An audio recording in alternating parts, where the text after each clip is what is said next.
যদি সবাই ফিরে যায়, ওরে ওরে ও ভাগা সবাই ফিরে যায়, যদি গহন পথে যাওয়ার কালে কেউ ফিরে না যায়, তবে পথের কাটা তুই রক্ত মাখা চরণ তলে একলা দলরে, তুই রক্ত মাখা চরণ তলে একলা দলরে, যদি তোর ডাক শুনে কেউ না আসে তবে একলা চলো রে।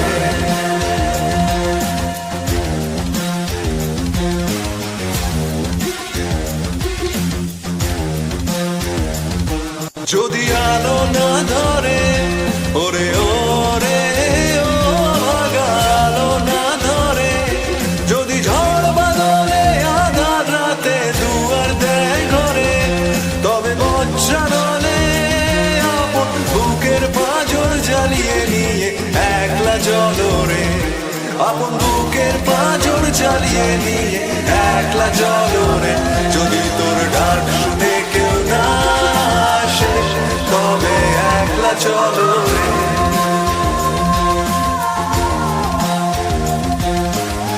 একলা চলো, একলা চলো, একলা চলো, একলা চলো রে। Hi guys, thank you for joining the live stream. Today we have with us finally the Libertarian Party of India. A huge welcome to you guys. Hi Tushar, hi Anoop. Thank you. Good to be here. Thank you. And before we start guys, first of all, let me remind you, check this guy's podcast called Anoop Zombie Podcast. This is the spelling of his podcast name. And you'll find the best discussions on the Libertarian Party and their vision there, because today we don't have the amount of time they have already spent on the podcast. It's basically a gold mine. They have about 4 hours of content. It's just a new channel. Do check that channel out. Oh, 6 hours. Nice. So Yeah, 2 hours of the budget session as well. Oh, okay. Oh, yeah. On the live streams, right? I didn't Yes, check that out. Yeah, that has to be one of my questions as well. Your views on the budget. So, since the first thing that people consider while hearing the word libertarian is that we are going to now destroy all government and end the state as we know it, and there are going to be no borders. Pakistan and Bangladesh are going to be one. We are all going to have a field day. They are going to roam about here and there. So, what are your views first and foremost on the borders? Because that otherwise pisses everyone off about libertarianism. See, the position on border is really simple. We want talented people all across the world to work in India. Yeah. But and we have exceptions for lunatics and people who would intend to come into the country and harm other organizations and basically destabilize the country. So there is an exception to them. It is similar to it is similar to the border policy that the United States had in the 19th century. Right. They had Anybody exception who for enters lunatics. the country legally is okay, but anybody who enters the country illegally, no. Right. You're not supposed Right. to. See, and one thing also, we already have a sort of open border with Nepal. They are fine. Yeah, exactly. All the Darjeeling Nepal borders, there are no fences even, and any random guy can walk into Nepal, and so we've never that's had fine. any problems with it. And also, we don't have any trouble with Burma as well, aside the Rohingya problem. So, Right. and also Sri Lanka, now the visa requirement is almost off. So, it's sort of an open border with Sri Lanka as well. Right. Okay. Now the list of the questions. Hope I'll be able to get through all of them, and there will be fantastic questions from the audience as well. I know we have a very informed audience. So, who is the founder of the Libertarian Party? See, founder would be a big title, but definitely the story is that we were a few friends who were into. My background is from I have studied mostly in DAV school, if you know, Dayalan Anglo-Vedic. Yeah.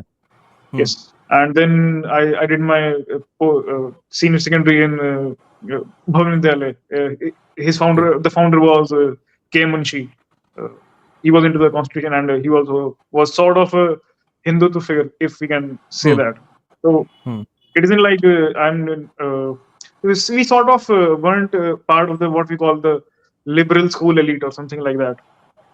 So we were a bunch of friends. None of us were communists or anything like that. And initially, we were thinking that Mr. Modi is a really great thing for the country, and he should be defended, and the opponents are the opponents are socialist and useless, and they don't care about the country. So we started from there, but slowly as things progressed, we came to the realization that although he is better than others, and BJP is better than others, still they have a foundational flaw that they still believe in bureaucracy as medium of administration, and they have mixed cultural issues with political issues.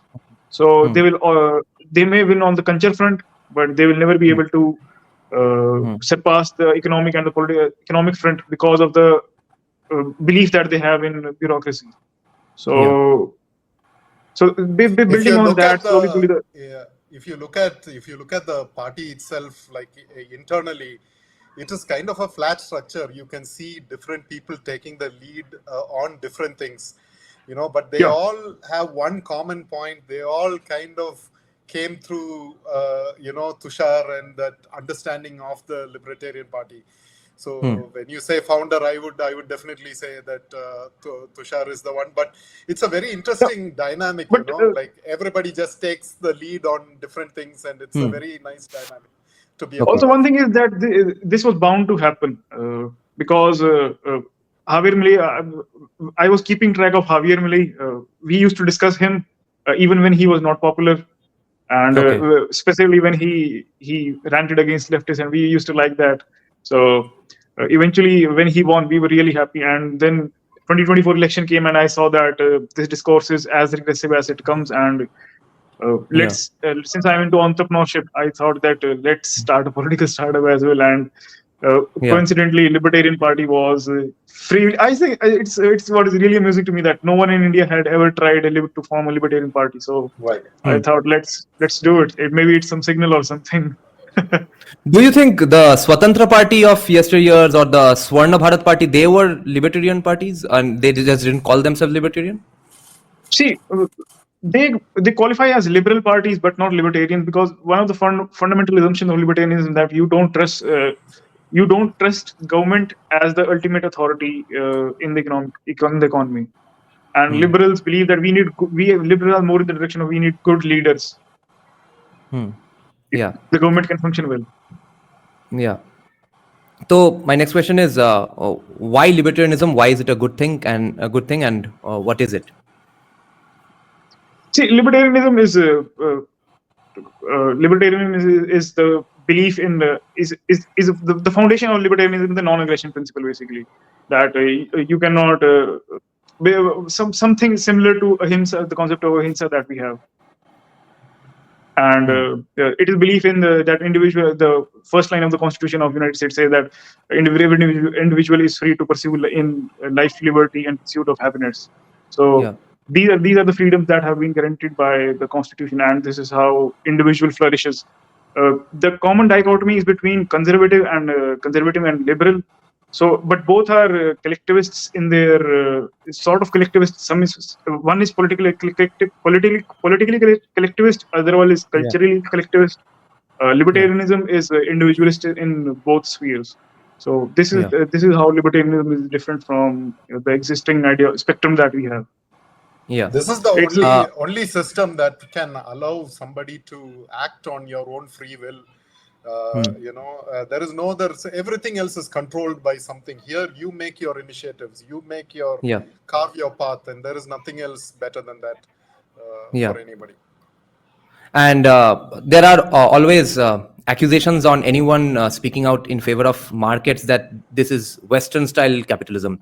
What do you have to say to that? What is Western about capitalism? There is nothing. Markets are universal. The Western, those who accuse it of Western propaganda, being Western, are basically of Indian Marxist and socialist state. So they mix nationalist tints into the idea so that it becomes it seems foreign. If you talking about if you translate libertarianism into Hindi, it translates to Muktivad. So Mukti is as Indian as they come. So I don't think it's a Yeah. foreign ideology or anything. Is desire for liberty universal or Western? You need to ask that question yourself. Yeah. Now, going through some of the specific Hindutva arguments and let's say demands from this government, which even this government is not meeting, but I think are inherently libertarian positions. So I'll go through them now. Your thoughts on temple freedom? Should temples be regulated by the government? No. No. Government, which is basically politicians and bureaucrats, have no business in cultural institutions like temples. Religion is something very personal to a person, like Yes. you don't have to get other humans involved in it. Get your divine powers in place. That is what religion is about. So no one should interfere with you. Some people even hold the view that some people even hold the view that libertarianism is just a legal philosophy about what restraints we have to put on the government. It has nothing to do with culture and all. Although debates may vary, but still, I think everyone is clear that bureaucrats and politicians have no business in running temples. Now I'll just play the devil's advocate from the people, from the Hindus who are against temple freedom for some reason, but the government doesn't really regulate churches and mosques. So the accusation is that it will be done in a corrupt way. So how do we prevent corruption if the temple is free to run itself? Shouldn't the babus save us from corruption in temples? Sorry, what sort of corruption are we talking about? Yeah. That there will be mismanagement of funds. All the dans that the temple will get, someone will misappropriate it for their own pockets and stuff. So the Hindus have this argument that the temples will misappropriate the funds. Yes, lots of Hindus and lots of Hindu right-wingers. Hindu leftists, so definitely, even Hindu right-wingers. Yeah, but that would happen anyway, right? Yeah, and politicians and bureaucrats. Politicians and bureaucrats are absolutely clean. See, here is the thing. If a politician and bureaucrat is involved in these things, they have something on you. There is somebody who has, it's almost like a blackmail. I know what you're doing, and and there is somebody who has control over your life right now. And that includes things like, taxes and stuff like that. They have control over your life right now. And, anything you do out of the ordinary is almost like, okay, I got you there. So why would you allow anybody to do that to you for your personal life? You never allow anybody to do that. One of the arguments that I heard that temples shouldn't be freed is that because of they will perpetrate casteism and discrimination. And my reply to that is the Truth and Reconciliation Commission that existed in South Africa. We never went through that process, and that process will. But that is a cultural process. The head of that committee was Archbishop Desmond Tutu. He wasn't a politician or some bureaucrat trying to solve the problem. He was exactly. There are documentaries on Truth and Reconciliation Commission, and they are very.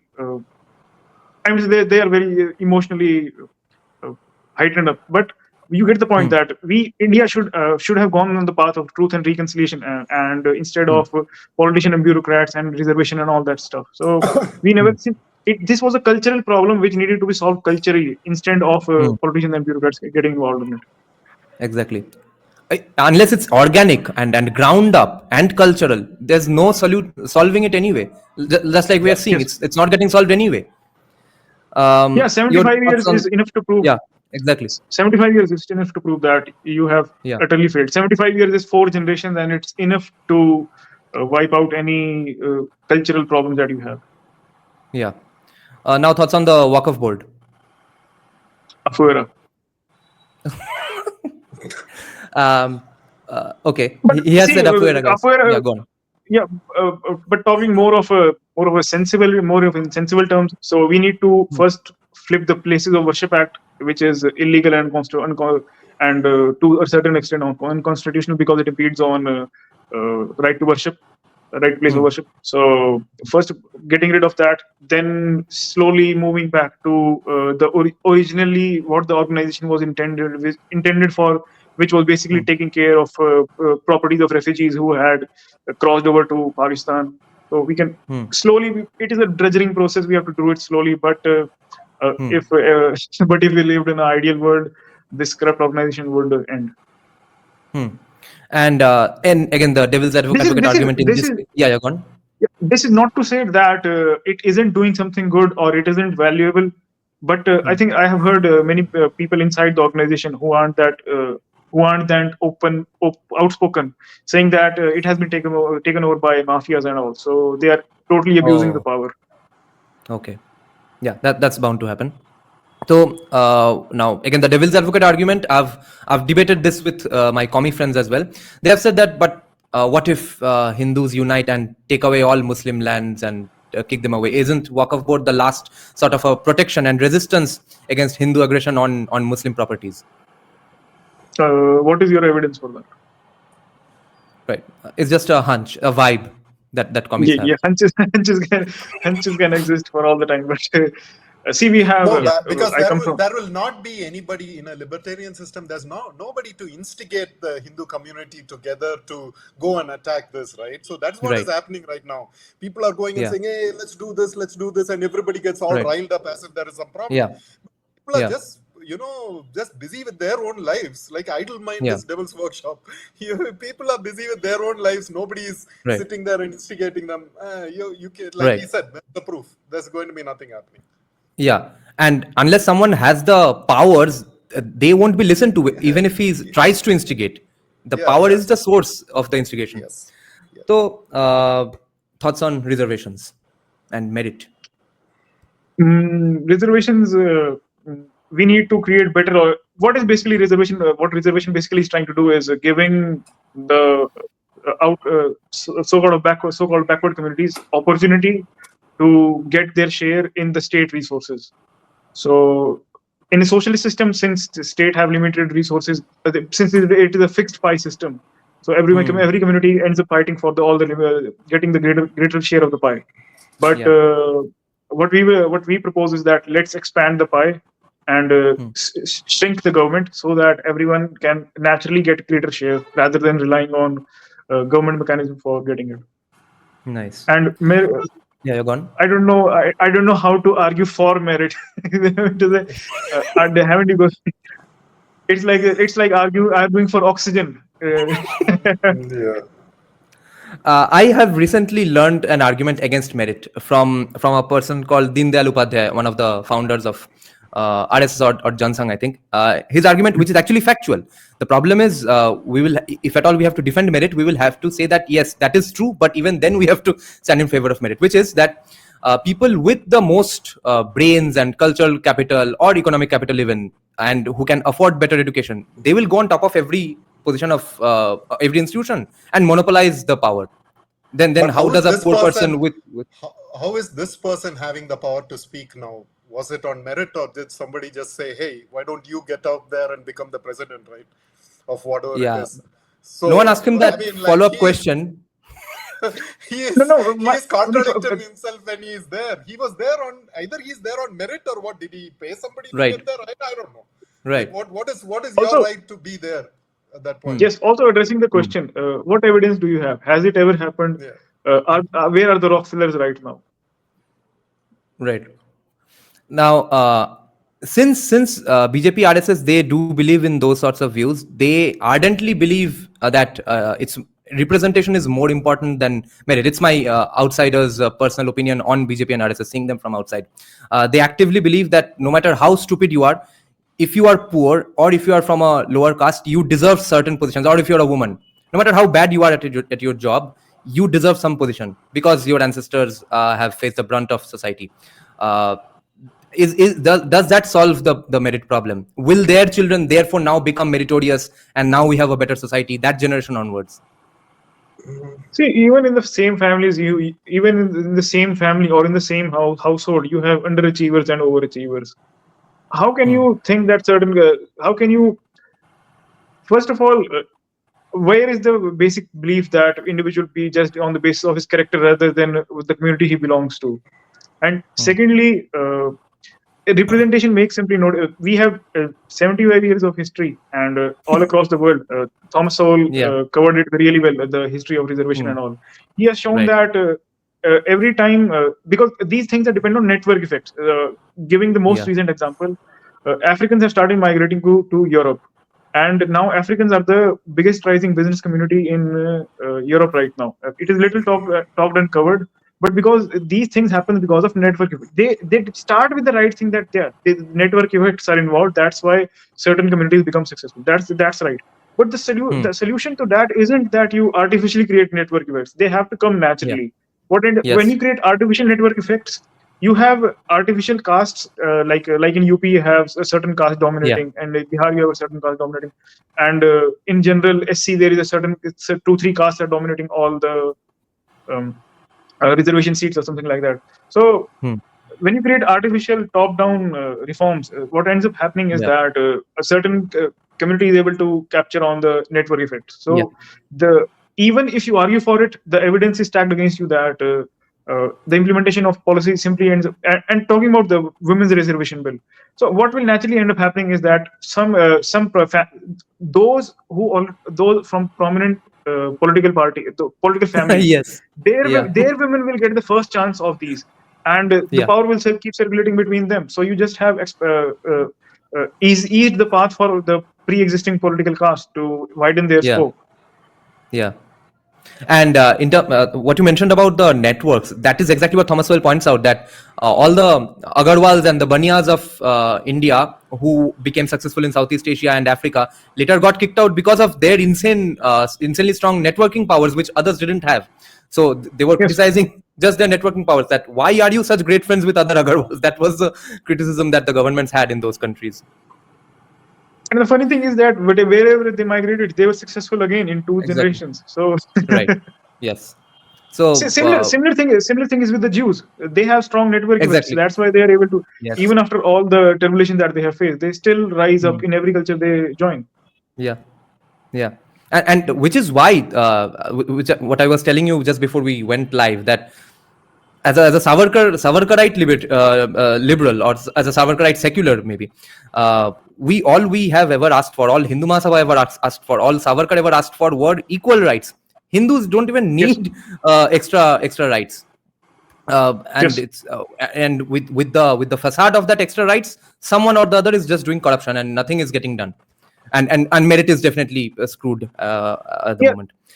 See, that's why Yeah, I go keep on. repeating that this fallacy of good leader will come in and things will work out. We have this theory has failed time and again. That's why libertarians are like, let's screw the system and let open market competition come into this aspect as well. Right. This was actually my second last question. I'll just jump to that one right now.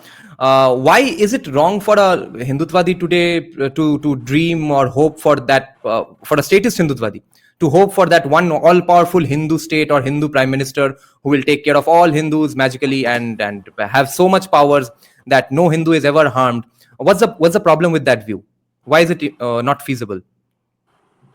I feel like it is not just about Hindus. At the end of the day, people need to believe in themselves. Like a lot of people don't believe that. That's the basic human sense that you need to have.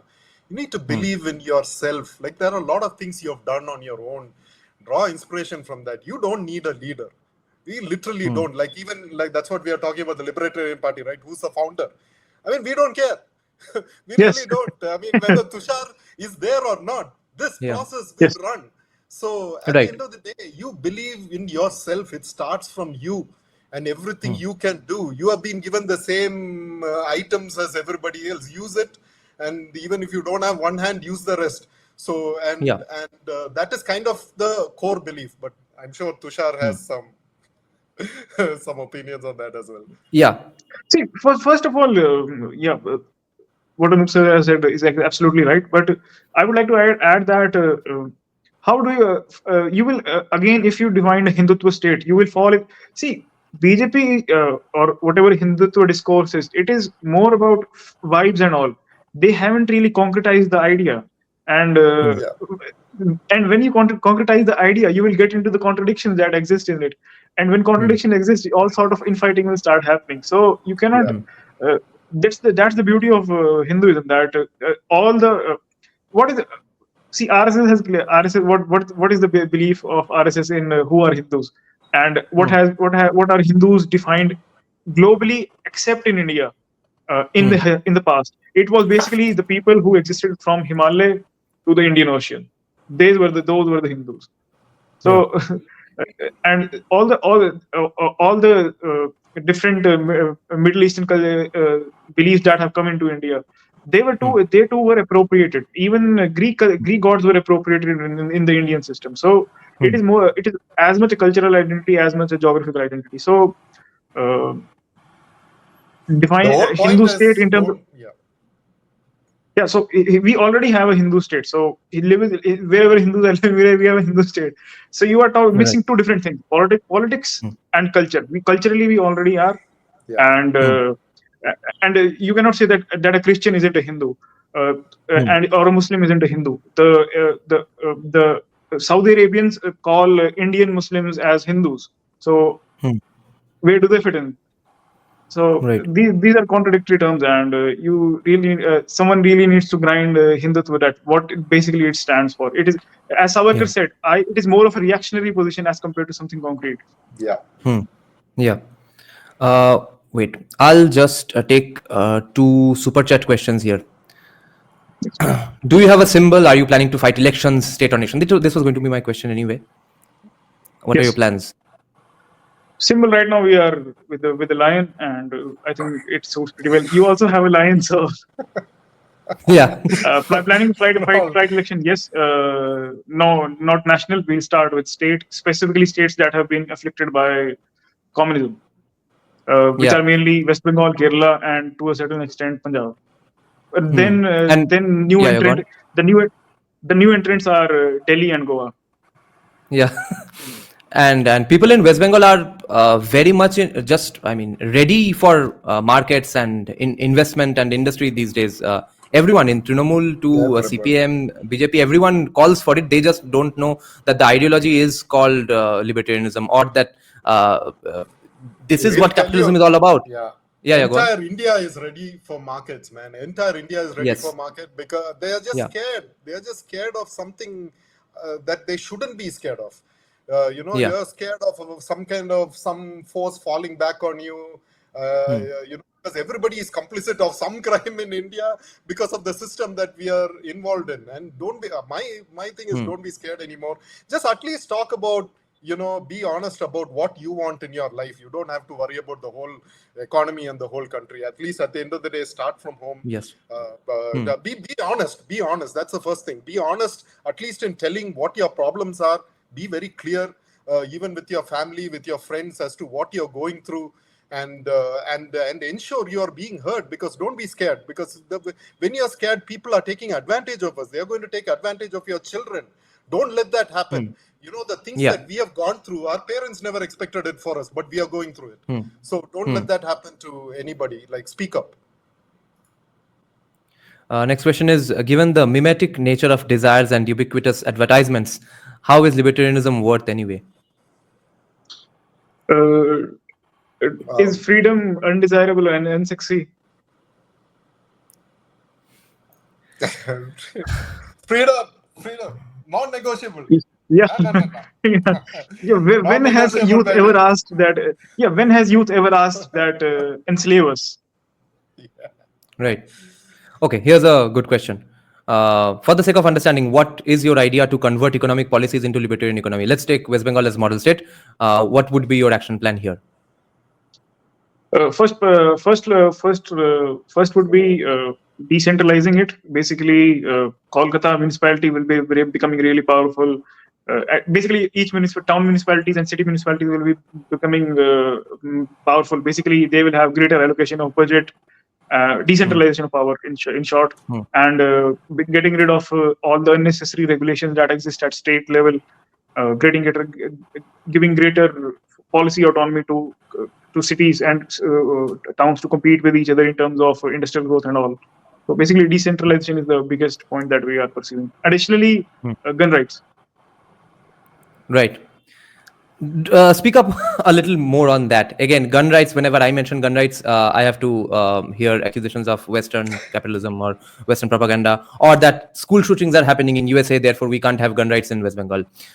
So why gun rights? So, but there are no school shooting happening in Switzerland, which has I think more higher gun ownership rate than USA. So you are conflating two different problems. USA has a Right. mental health problem that is Yeah. that is being reflected by their gun violence problem. But Switzerland doesn't suffer the same problem, so there is no thing like that. Right. Wait. Buddhadev is saying, okay, he's by the one that, by the way, who gifted me that Ayn Rand book. He's saying that my second question wasn't answered. Buddhadev, then ask it again, reframe it in a different way, and I'll take it up again. Okay. And now this brings me to law and order.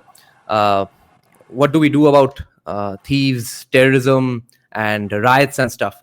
What is the libertarian position on that? How do we strengthen it up? Strengthen the police system up. In what way? Then hire more police.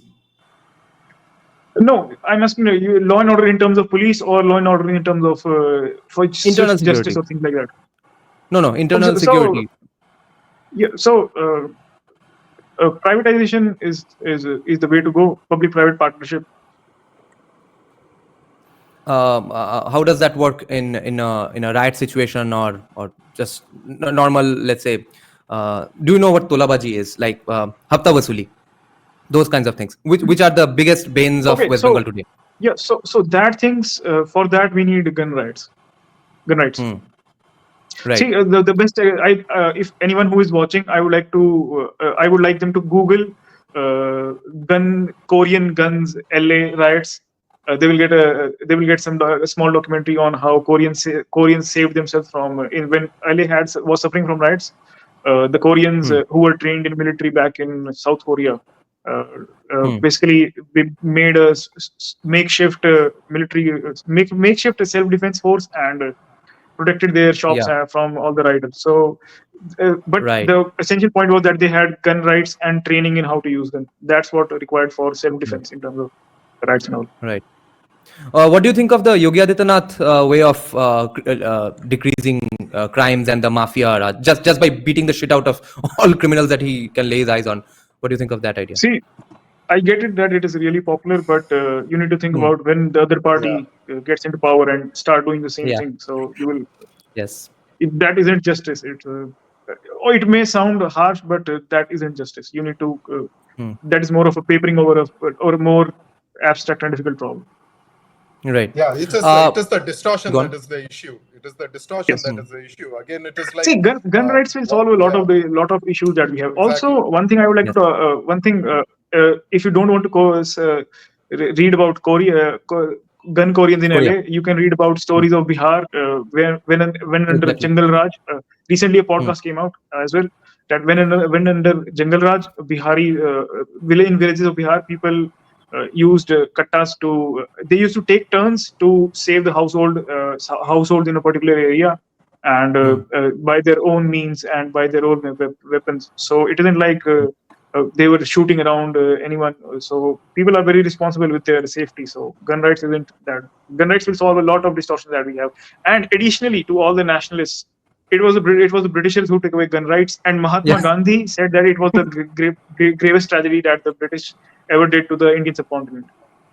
And which is what rich people have anyway. All of them have trained security guards and they are living in gated communities. We are worrying about school shootings. But what your counter was to the Yogi Adityanath way of doing things, I'm now hearing some counter arguments from right-wingers themselves and like free market people like Abhijit Ayar Mitra and all that. See, when the other side comes to power, they are probably going to do it anyway. So why not our side does it anyway, and we also have a nice time till the time that our guys are in power, if they are our guys, so to speak. That's not the way to treat people, though. No, like at the end of the day, you need to realize that they are human, man. Like you go. See, that's what I'm saying. That they are just. This is another extension of the good leader fallacy that we right now we have a good leader. Just let him do whatever he wants. So when the bad leader comes, when the bad leader comes, we will suffer. So that's a fallacy. Let's start with individual rights. Build a system from there, and we won't face any of such voter lottery dependent issues. Protect yourself and your family first. Don't worry about everybody else. They can protect themselves. That's how you need to think. Now, on freedom of speech, where are you on that? Absolutely. complete, right? Yes. But what if, like, just few days back, Salwan Momika No. got killed? So, But two different things. Freedom of speech, government cannot censor speech, but uh, cultural institutions and private institutions can define what speech is acceptable on their platforms and what their institutions. Government exactly. won't be involved in censorship. Right. Nice. But then, let's say if I'm voting in a person in to become the chief minister or prime minister, shouldn't I have some expectations out? I'm just playing the devil's advocate. I agree with you, by the way. So shouldn't I have some expectations of him or her that he will make sure that my gods and deities are not disrespected? See, they are disrespected. You do whatever you want, but you cannot let politicians and bureaucrats involved in it, because if one day they are taking your side, maybe for more money or some more influence, they may take the other side. So Yeah. they aren't what we say, that wo kisi ke sage nahi hote. So you cannot let them into handle it. You handle it on your own. Maybe talk to that person or things like that. I think most bigotry ends when you just have a good conversation with the other side. So it may Yeah. sound flower people talk, but most of it is really effective. Yeah. It's No one's going to talk to. it's about the priorities, right? What is your priority? If your priority is doing business, you will never fight with anybody. At the end of the day, That's you one kind thing. of if your priority is to instigate or create a distortion, that is when these things happen. Otherwise, they don't happen.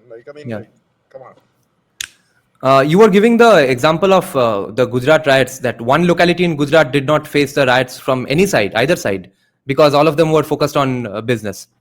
But Salwan Momika got killed, and Yes. so does free speech work unless we have sacrosanct gun rights? No, Right. because you're taking you're taking away the right to self-defense by inhibiting gun rights. You cannot have free Yeah. speech without right to self-defense. Right. Good Exactly. point. Yeah. Because Also, yeah, go Dave on. Chappelle has this joke. Dave Chappelle has this joke that we have First Amendment, and in case First Amendment doesn't work, we have Second Amendment. Right. Here's him reframing the question. You say you stand for freedom, but if desires are Yes. shaped by capital-driven ads and thought control, is your quote-unquote freedom anything more than a well-funded illusion? Well, I think this is more of a philosophical question. Do you believe, Yeah. in free will or not? So Yeah. how can I?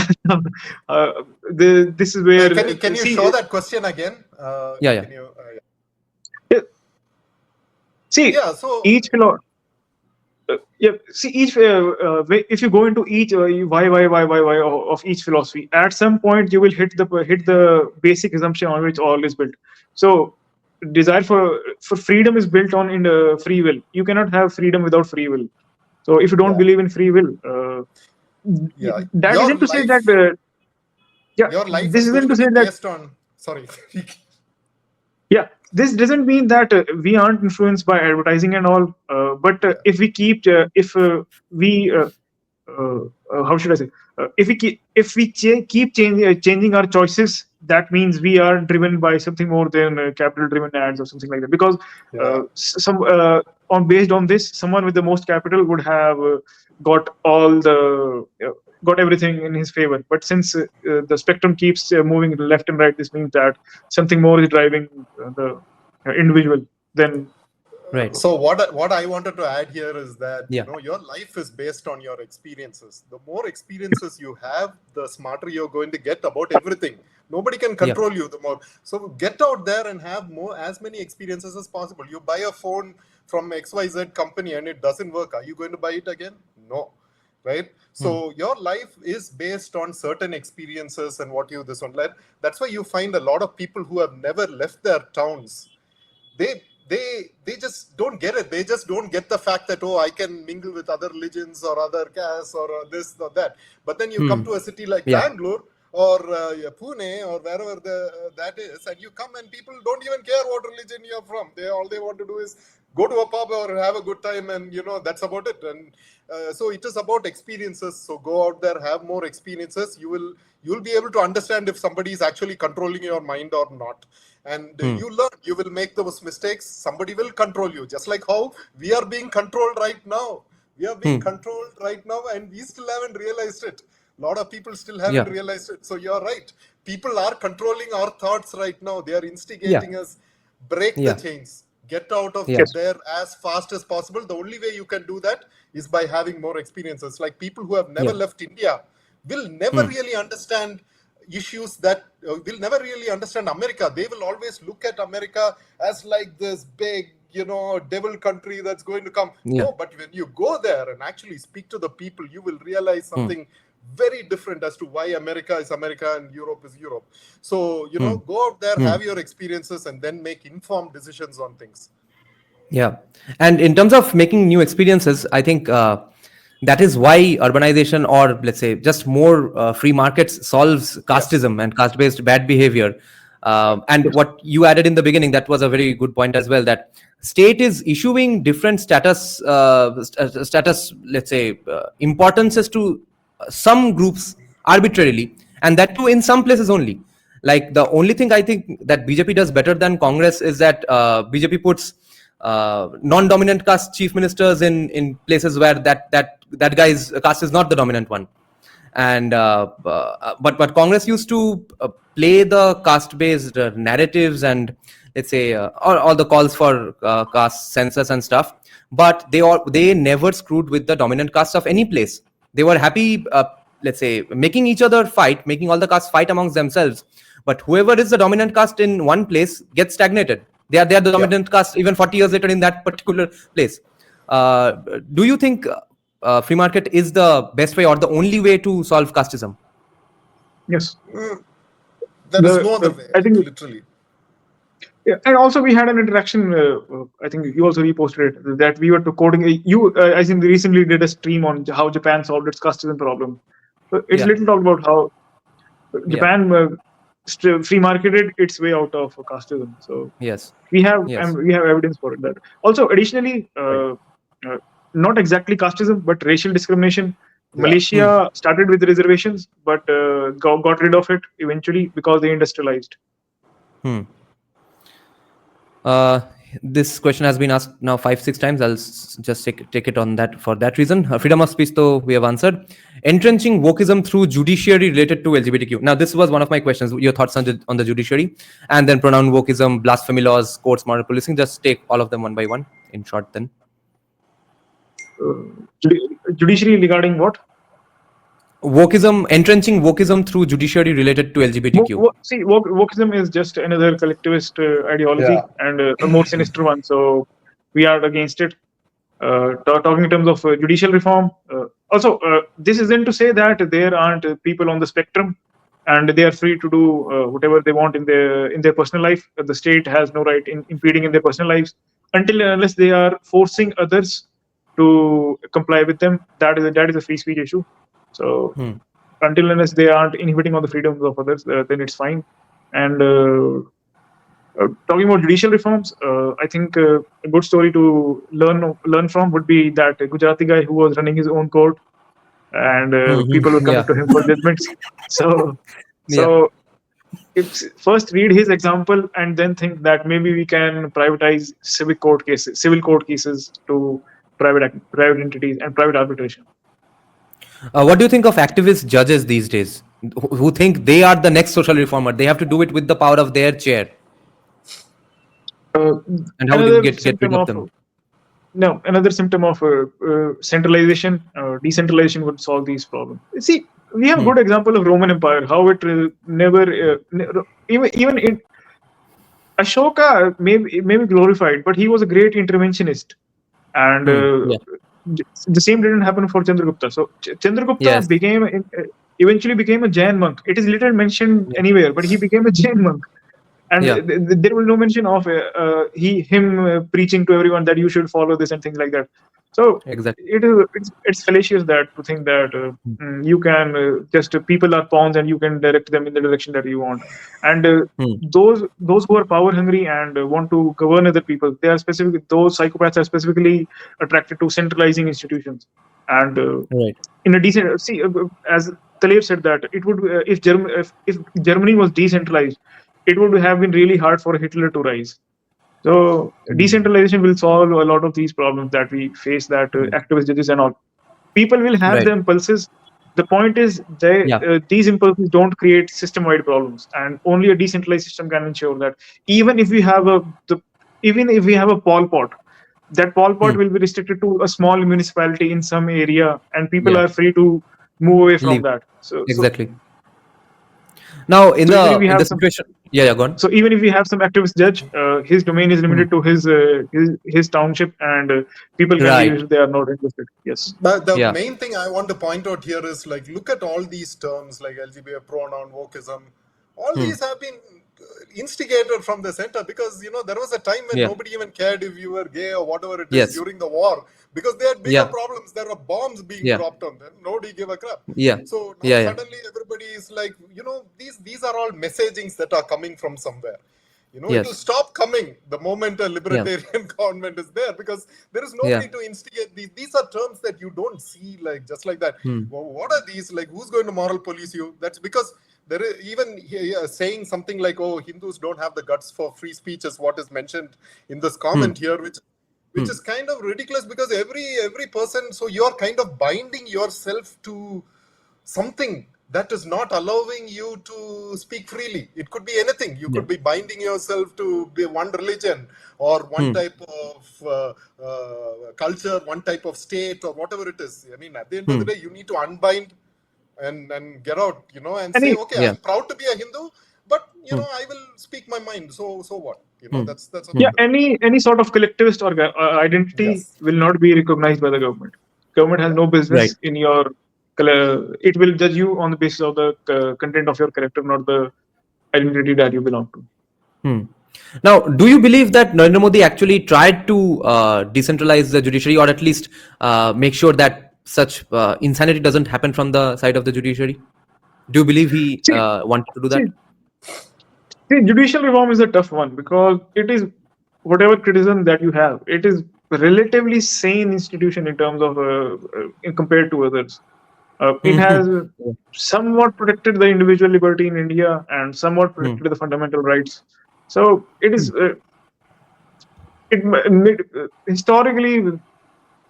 I would say that I have a mixed opinion about the Yeah. judiciary.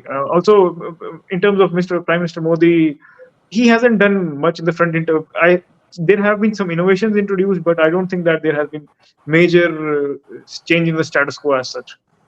Right. Yeah. That was my going to be my follow up question anyway. That even if he wants to do it, or he wants to get NJC passed through, and if it is up to the judges to decide that whether there will be reform in their house or not, how do we get it done ever? Because institutions will always protect themselves. Yeah, see, that's what people need to realize that each institution has its own interest, and it may Hmm. claim to look out after you, but they are first looking after their own. Yeah. Yeah. So, even hypothetically, a libertarian prime minister, how does he get this done with just the power of a landslide mandate? Then that my people have voted me to do this, I'll just do it no matter what you say. That way. See, no, uh, Taleb has this good saying that you cannot correct a crooked system. You just have to let it crumble. But we cannot let the judiciary crumble. So what we can do is Right. that let's believe that these are good people, and let's supplement their capacity by introducing private participation and private participation in the form of private arbitration. And that gentleman from Gujarat, those actors, they can definitely supplement the ability of the judiciary to deliver justice. Hmm. Now, Babudam, first question is how have we landed in such a situation that they get away with being incompetent and being just tax burners? How are they getting away with this? Because we haven't gotten out of British era yet. British Yeah. colonialism, Hmm. we haven't gotten out of it. We still think that the collector is some king of Yeah. district, which he isn't. Hmm. So that's more of Here, a cultural issue. Additionally, this comes see, to the taxes thing, right? So let's say you have something like income tax coming onto you. So there is control on a particular person. So the moment you have money, you know, like anybody can now say, "Oh, you have money. I want some of that." Now the control increases over that person, right?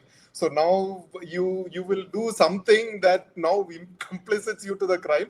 So now you're part of the system of the corruption, whether you're the guy giving the money or you're the guy taking the money. Yes. So people Yeah. are now afraid to speak. Like you want an electric connection, somewhere down the line you're given somebody $500. So you Yeah. know the entire system has been just layered with corruption that people are going to be very Yeah. scared to speak out about anything. Yeah. So yeah. see, Yeah. people need to realize that where we are right now is also because of, Jawaharlal Nehru considered himself a liberal, and he fell for the same fallacy that we just need good leaders. So Right. the entire Congress argument was that the Britishers aren't interested in India. Yeah. That's why we have all the perils. Yeah. We need to get into Indians need to get into power so that they can work well for Indians.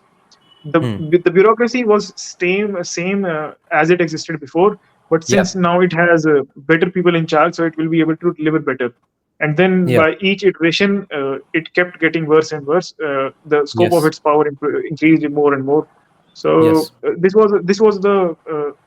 the monstrosity that we have right now is the outcome of the liberal thought that we just need better leaders or better governors Yeah. to deliver on the results, and never What Right. realizing that, yes.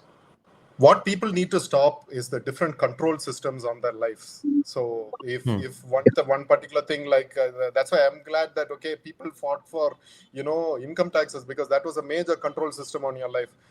You need to Yes. fight for other control systems, like okay, people are controlling you with religion, cut that out. People are controlling you with anything, any form of caste, that this and all. It's time for us to just get rid of all those control systems that people can take advantage of, because they are your personal things, and then figure out from there how we are going to rise as a society. What kind of a society do we want to be. I think we'll make a great marketing trader society. That's kind of what I feel. So that's why free markets Yeah. will fit, because everybody here Yeah. knows how to talk to somebody and make some money. That is kind of who we are. Let's just embrace that and that alone. Yes. And we'll be okay. Yeah. Yeah. Now Anand is pointing out that Nehru didn't consider himself a liberal. I guess he called himself a liberal, but he was a Fabian socialist in the end, who wanted See, control of the state on the minds of that's people. that's what I'm saying. He was a Fabian socialist politically, but culturally he was a liberal. Right. Then wait, we have another interesting question from Anand. Yeah, he's asking, what are the issues with private arbitration? Have they done the cons analysis? Cons analysis. The Even negative Mahatma Gandhi sides. promoted. See, cons analysis. Whatever company fails, it will get out of the system. So, Yeah. what sort Yeah. of analysis do we need for it? If private Competition will solve competition, it. yeah, competition will Yes. solve it. So, no analysis needed for this. Now, he is saying that he is suspicious of Libertarian Party of India, since all their talking points and philosophy is imported from the USA. So again, Western style vibes and Western propaganda. So explain yourself. See, America has done a tremendous job in labeling themselves land of the free and the brave. Maybe we need to do some marketing on that. So I don't think libertarianism is some foreign ideology. It's just a legal system that is more relevant to the 21st century. I mean, like, I would like to ask a follow-up question. Okay, so if this is the Western system, what is our system? Like, what do we stand for? At the end of the Right. day, if a person can answer that will be great, because I want Right. freedom. That's why my T-shirt says that. What do you want? What is your first Also, word? yeah. Also, talking about Indic values. Let's talk about in terms of Indic values. What are our Indic values? Dharma, Arth, Kam, Moksha. These are the four foundations of our Hindu system, right? We Yeah. all can agree on that. Yeah. Where is it ever mentioned that the government needs to be involved in these spheres? Where is it ever mentioned? Has it ever been mentioned that government needs to be involved in your Dharma, Arth, Kam, Moksha? I guess the Chanakya quote of Arthasya Moolam Rajya, Dharmasya Moolam Artha, Arthasya Moolam Indriyajaya or Rajya. So the Rajya, the governance is important because after all, he was writing the Arthashastra as a manual for kings, not for the people. Yes. But Hindu philosophy doesn't mention that you need the government for all these achieving. Where was it ever mentioned that for moksha you need the government? Yeah. Now, who will do the arbitration? The private arbitration? Companies, private. Lots of people. Like I mentioned the story Yeah. of that Gujarati guy. Individuals like Yeah. those who have been trained in the legal tradition and can handle disputes on their own. Right. And of course, there'll be an escalation chain as well, right? Okay, so if you're not okay with this private company, there's a good chance you can escalate to another, private arbitration and stuff like See that. So what it'll all that's fall. what I'm saying. That what objective are you trying to achieve? If you want to, we aren't saying that we will have only one system. We will have Yeah. competing. Our argument is let's have competing systems. Yes. If you want to go through the Yeah. government change that the government route, then it's fine. But if you want, but there definitely is an opportunity for an alternative. And additionally, it isn't that we are talking about something new. Private arbitration is currently happening. It isn't that wide recognized, but it is going on right now. So it is just on the uptick. Yeah. Niraj is asking, don't you think people naturally want government intervention and see governments as arbitrators of justice, and therefore libertarians can't fundamentally win because of that view that people have? Yeah. See, I mean, I don't want the government interfering in anything in my life. I can, first of all, solve my problems on my own by having a decent conversation with somebody. Or I think private arbitration, I would trust that more than the government because I don't know who's involved in the government. But here I know the board of directors, I know who's involved, I know what it is and all of that. I have more information and I'm not scared of a private company. Which private company are you guys scared of? Like, are you scared of Steve Jobs? If he does you wrong, you can go and you can shout at him. But I don't know. I know everybody's scared of the government. So it's like, okay, who's the beast you want to, arbitrate your problems with? Something you don't know, or something you can say, hey, I know your structure. I know who your CEO is. I know whatever MD, whatever it is. I know your right down to your last employee. Yeah. I know what their role is in this company. Yeah. see, freedom isn't for the weak-hearted. If you know what I mean, freedom isn't for the weak-hearted. Those who are weak in sort of way, they need to be dependent on others. And those who have a healthy psyche, I have this funny saying that I haven't found a weightlifting communist yet.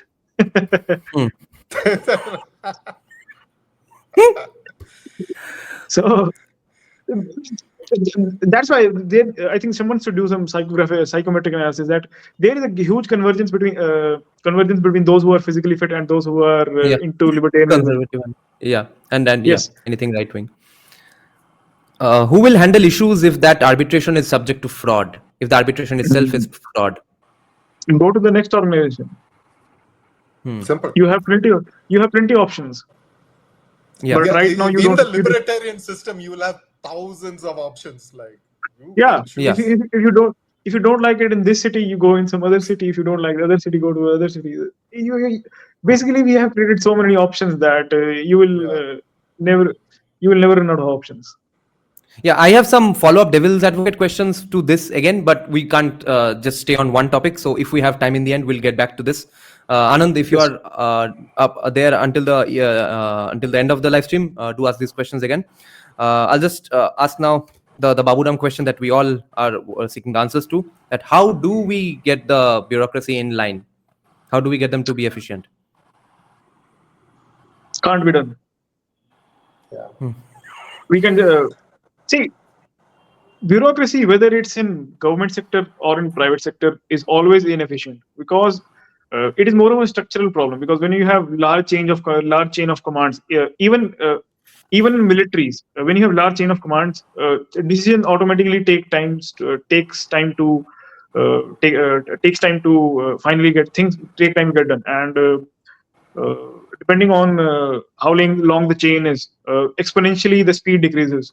So you cannot make the bureaucracy inefficient. What you can do is reduce the scope in which they make decisions.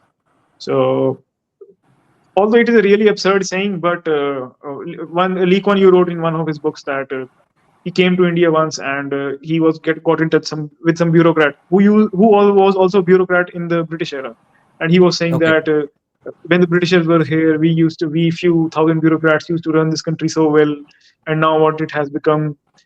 Although a very arrogant thing to say, you calling a pre independence India well governed, but anyhow, the point is that Yeah. the, the scope of I action was their scope of action was really limited. So they didn't have to take thousands of decisions and be expert on thousands of things to get them right. So even if you consider a bureaucrat as a good person, his scope of things that he needs to do is so big, and the resource requirement is so big to if he wants to deliver them efficiently, he will never be able to do it. So let's let people solve problem on their own, as Anoop sir yeah keeps emphasizing that I can solve my problems on their own, and you learn. How do you learn things? By making mistakes and actually getting in the field, and the government becoming a nanny state and doing everything for you works out for nobody, and you learn to be helpless in a socialist system, while in a capitalist system or a free market system you learn to be self dependent. And I think that there is a culture of self dependence emerging in India. The youth is really into becoming independent from household, having his own income, having his own house, and things like that. So that's why I'm optimistic about libertarianism, because we are becoming more individualistic in our choices, and eventually people will realize that since I can do things all for myself, why do I need the government for? the thing about bureaucrats is, what do you think the power that they have over you as a person? Like, what is this power? What would you say Fear. the power is? Fear of what? Fear of if I'm not in line, that he will do Yeah, I something to mean, me. he will do something. Why? I feel like everything is connected to money in this case, Hmm. See, for example, let's say we remove income tax completely out of the equation. Let's say, for hypothetical theory's sake, right? Nobody is paying income tax anymore. Now, the situation changes because now a bureaucrat cannot really come and blackmail you, because he cannot say, hey, you have this land. So to a businessman, a bureaucrat cannot really have anything on him, because at the Yeah. end of the day, a businessman's money is legitimate, because now there is no tax. So he's doing cash business, he's doing whatever business it is, and he's reinvesting into the country, or whatever it is, reinvesting into his business. But a bureaucrat, when he's getting the money now it's very painfully evident that where did you get this money from? Right? Yeah. So the whole, I feel, Because salaries are capped at something 50,000 yes, or something like that.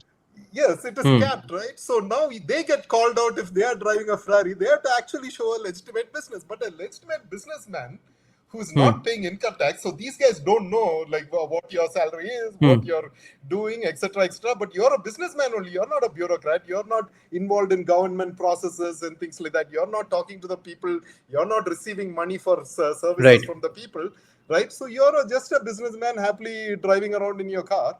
So if we cut off income tax, example, right? That I think it will clip a lot of these guys' power. Now he goes and threatens a billionaire, saying that, hey, I will take you. What can he threaten him with? What can he Right. threaten him with? Right now, Yeah. the only threatening option that they have is, hey, I know you have circumvented Yeah. some form of the law by buying some land with some cash Yeah. or whatever. We'll allow cash. Okay, let's just say, Yeah. allow cash. Now what will the bureaucrat do? Right. He can't do anything. Yeah. Each regulation is a corruption funnel, because it simply Yes. cannot be Yes. administered. It just because things basically in India are legal at a price as compared to being illegal. Yeah. Yeah. Like Sanjeev Sanyal was saying to an interview in an interview with Shekhar Gupta in 2021 that I'm probably breaking some law just by existing. There are so many Yes. laws and so many loopholes that we have to always get through. Then, if we can't reform the bureaucracy and we can't get them in line, what do we do with them? If just reduce the scope of Legitimize a their power. lot of people's legitimize a Yeah. lot of people's lives. Like don't Yes. have anything where other people can come and put cases on them and all of that unnecessary. A person, if he's free, a bureaucrat has to leave him alone. At the end of the day, like, nothing can really, unless I go and murder somebody or something like that. There Yeah. shouldn't be anything on me, because at the end of the day, what am I doing? I'm working in this country. I'm doing my business. Why should there be anything stopping me? There should be no regulations on me. There should be Right. no. There should be this basic VAT taxes. Okay, that is good enough. 5% VAT, I pay for everything. If I don't want to pay that, then you punish me to hell. Right? That's when, okay, that's when the bureaucrats will start making some money for all those cheap fellows who don't even want to pay that 5%. Right? But for Right. the most part, people will be okay. All right, you buy this, pay that 5%, 5%, Yeah. 5%. Tax revenue Don't will put, go up with yeah, that. yeah. Don't put too many regulations like this and all, because then it allows these guys to now be corrupt. It's just like any other business. Oh, yeah, they are offering you 15%. I will do it to you for 5. You cannot allow Yeah. that into the system. Yeah. So this is what Yes. is happening here. The bureaucrats are just businessmen coming in and saying, "Why are you give me 1 lakh? I will do it for you for free." Like, done. You know, we can clip Do their do wings. we then decrease the scope of the things that they are involved in, or do we decrease their numbers, Decrease or the both? scope. We Decrease the no scope. Yeah, decrease the scope. both. Okay. Little bit. We need efficiency as well, and we need to decrease the scope of their Now, I'm fine just either yeah, yeah, way. go on. I'm fine either way, but let's start Yeah. with the decreasing the scope. scope. Yeah, Right. yeah. Just yesterday, Nirmala Sitharaman confirmed that she convinced the prime minister. The bureaucrats were not getting convinced of decreasing taxes Yeah, they for know the this, 12. right? Yeah, yeah, they know this. Yeah. They know that money is where they lie. So like, it is a sad fact. Like I wish we could have done away with income tax long time ago. I'm sure our Yeah, country would we'll have get been. to taxes anyway. Yeah, And even in West Bengal, today, if you try to bring in free markets, even if today Mamata Banerjee decides that, like I think honestly at heart, she wants to do more investments and stuff, because she hosts that bullshit what industry fair and stuff. But no one invests. Everyone just comes, signs MOUs, hangs out, and clicks pictures with her, and then goes away, because there's no business friendly environment here. And the first people who are going to face the brunt of more investments here are the bureaucrats, the corrupt police officers, and the local Trinamool gundas. So, in what world is anyone going to be able to do anything to even come to power and then change things? If the people in power who see, want to even change these things, they can't do it. see, How would a Libertarian Party of India do it? I have a different proposition. Let everyone be rich. Uh, uh, Hmm. we already know that you are underpaid. We want you to make money. The Chinese, even after all the corruption, got plenty rich because they the Communist Party had incentivized that yeah, corruption became a sort of a lubricant and enabled the action to happen. So this is all in some way saying that I am yeah, enabling corruption, but I am saying that currently we have a system where bureaucrats are power brokers, and the bureaucracy is basically a machine where you have to pay to circumvent some rules. So Yeah. you cannot simply get away with the machine because the system has adapted to that machine. You have to slowly move in the direction of getting rid of all the border regulations. Then you start getting to the center, closer to the center. Meanwhile, to Hmm. keep things functioning, let everyone make some money out of it, because let market incentive operate. As long as Hmm. things are getting at a fast pace, we can function really well. So it is. Hmm. We won't be coming to punish someone, take someone's property, or things like that. No, we believe in win-win yeah, situations. We yeah, have a foundation in business and non-aggression principle. Let's create win-win scenarios for everyone. You are fine. This you are a victim to the system. We yeah, don't blame you. You are Hmm. you whatever you are doing. You aren't unique to it. Others around you are doing it. We get it. Let's In let's not short, yeah, yes, let's not change the status quo, but yeah, make things better for everyone. So Hmm. I think that those plenty people will agree to a win-win as compared to a win-lose. Right. in short, Now, the this is country an is one big company. The country is just one big company. yes. Where all the employees need to be happy. That's about it. Yes. This is an interesting follow up that everyone can't be rich. That's a fantasy. You will be as rich as your work deserves. Then how do we convince the babus who will also, let's say, have some say in who comes to power and who is able to function as a chief minister or prime minister? How do we convince them to be as rich as only how much they work, or how good their work is? then will At it the be moment, win-win for everyone? yeah, at the moment nobody can be rich because there are plenty of regulations. Like you, as a even in engineering college, you won't feel like starting a company of your own. But let's say nothing was there, and you could achieve anything you want with your dreams, right? Anybody, most of these big companies in the US were started from a garage. What did they have? Yeah. They had nothing.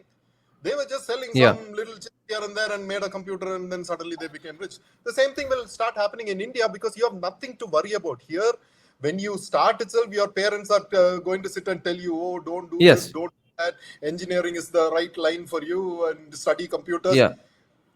In the libertarian system, that is where freedom comes in. You sit there and you dream, you want to go up into space, you will. Because there will Yeah. be Yes. nothing stopping you. No Yeah. regulation, nothing. No funding. Funding you will just get because there's no regulation on funding. So what's the Yeah. problem now? Yeah, So but in terms of convincing the judiciary to play ball with libertarians, how is that going to be done? Because like Anand was pointing out that everyone can't be rich. What would be your answer to that? See, I have a problem with this statement. Everyone can't yeah, be rich. yeah, You are you saying that can be rich. everyone can't be well off. See, Yeah, one is that you have relative poverty. You there will yeah, always be someone who have more than others. But Hmm. you are saying that everyone can't be well off. I have a disagreement with that because Earth has plenty. Hmm. Because that's a resource yeah. conversion problem, and Earth has plenty resources for everyone to be relatively well off. Humans don't occupy that much of the planet, and Earth has plenty resources for everyone. So I don't think that's an Yeah. issue. But if you are There is saying a that flip everyone side to can't be, this as well. Yeah, there's a flip yes, side to and this as well. Being rich does not solve like a lot of your problems. Like there are Yeah. times Yeah. when I feel I can just sit up a mountain and then be the happiest in my life. So yeah, I mean, Yes. like at the Yes. end of the day, being rich and this that is really something to do with your ambition, right? But if you have that Yeah. ambition, can you actually achieve it? That is the But the question. bureaucrats are Yes. already rich. So how do Yeah. we convince them to part with their power, and on top of that, possibly lose some money also? What's the conversation between a Babu and a libertarian politician going to be like? the conversation Regulations. will be we are opening up the private sector. You will have Hmm. better opportunities in them. Okay. Leave the government if you want to make money. Right. Right. Join Yeah. the private sector. Yes. That's it. And because after all, he has some governance experience, so why not put you that you to should use in their Yeah. board? understand people should also See, understand why there are so many bureaucrats. That's because there aren't Hmm. opportunities in the private sector. There is yes. nothing Exactly. that like if you like whenever I see people in Bangalore or Pune, I feel like everybody can start their own company. Like they're that good, but then you are sitting under one boss, and yeah, there is Yeah. nothing here for anybody right now. Open up the Yeah. sector, break everything up, and Yeah. open everything up. These bureaucrats won't want to sit and go and ask for money Yes. from people like that. They will want to Exactly. have a dignified job in a Yes. dignified company. That is how people are. They are doing this because they have no choice. There is nothing else Yeah. that can be done. Yes. Yes. You can Yeah. see. You're gone. I think a generation ago, like our parents' generation, most of them, if they were successful, they were in government jobs, and economy was opening up at that time. So we cannot blame our parents for making the best use of Being, the time that they had. yeah. So they are. Yeah. Let's see them as winners who won in the system, and let's create a better system for them to win again. Now, I've heard this one very interesting counter argument to our bureaucracy views from the Hindutvadi socialist side, that bureaucrats are the source of the power of the prime minister. So, if the prime minister has to remain powerful, if someone has to listen to his whatever his orders are, then you need bureaucrats. You need a number of bureaucrats who have that power, and their source of power are those gigantic scopes of their involvement, and therefore the prime minister is powerful. What do you think of that argument? I think with what Nirmala ma'am has said in the last this one, they are realizing that it's a double-edged sword. She was openly admitting. Right. So it's a double-edged Yeah. sword. Now it is cutting them. So it is You're hurting right. them from actually being able to help the people. So now they are starting Yes. to understand this may not be the right way to be. So Yeah. I don't know. Also, my counter question is, why do you want someone to have absolute power? Because of if the state has to exist, it has to work efficiently in terms of protecting life, liberty, and property. Even so, that guy has to have some sort of absolute power. His power can't be in doubt, right? And allegedly the source of his power the source of his absolute power of efficiency even lies on the number of bureaucrats surrounding him. If you believe in yeah. God, right, you should not believe that any human can have power over you. At the end of the day, you should believe you're equal Also, on earth, God is above you. That's kind of how Also, it the is. strongest prime minister that we had in history was Prime Minister Indira Gandhi. You have known how strong her achievements were. The country was battered by her term, and additionally, this you can tackle this question from various aspects. Why do you trust someone else more than yourself? You Hmm. cannot take care of your own. And let's Yeah. talk in functionality terms. Right now, decentralized organizations are winning way better than centralized organizations. So even Hmm. let's say Prime Minister Modi was the strongest in 2019 to 2024. Still, he Hmm. wasn't able to deliver on Yeah. farm laws and things like that. So that Yeah. says that it is much more of a myth that see bureaucracy it's an institution of its own. It has its Yes. own interest. And Yes. the recent comment by the finance minister made it really clear that it explicitly operates on its own interests. So These are guys you who are have the power to hurt you, like how hurt can I your Right. life. what evidence do you have for the claim that you make that you need a strong bureaucracy for the prime minister to see? They're openly Yeah. one of the most popular prime ministers in the recent history. They don't obey them. So what do you want? 500 Yeah. majority prime ministers over it? Oh, these are Yeah. just childish arguments. You Yeah. Hmm. additionally, to anyone who believes in in a benevolent tyrant, start a Right. company.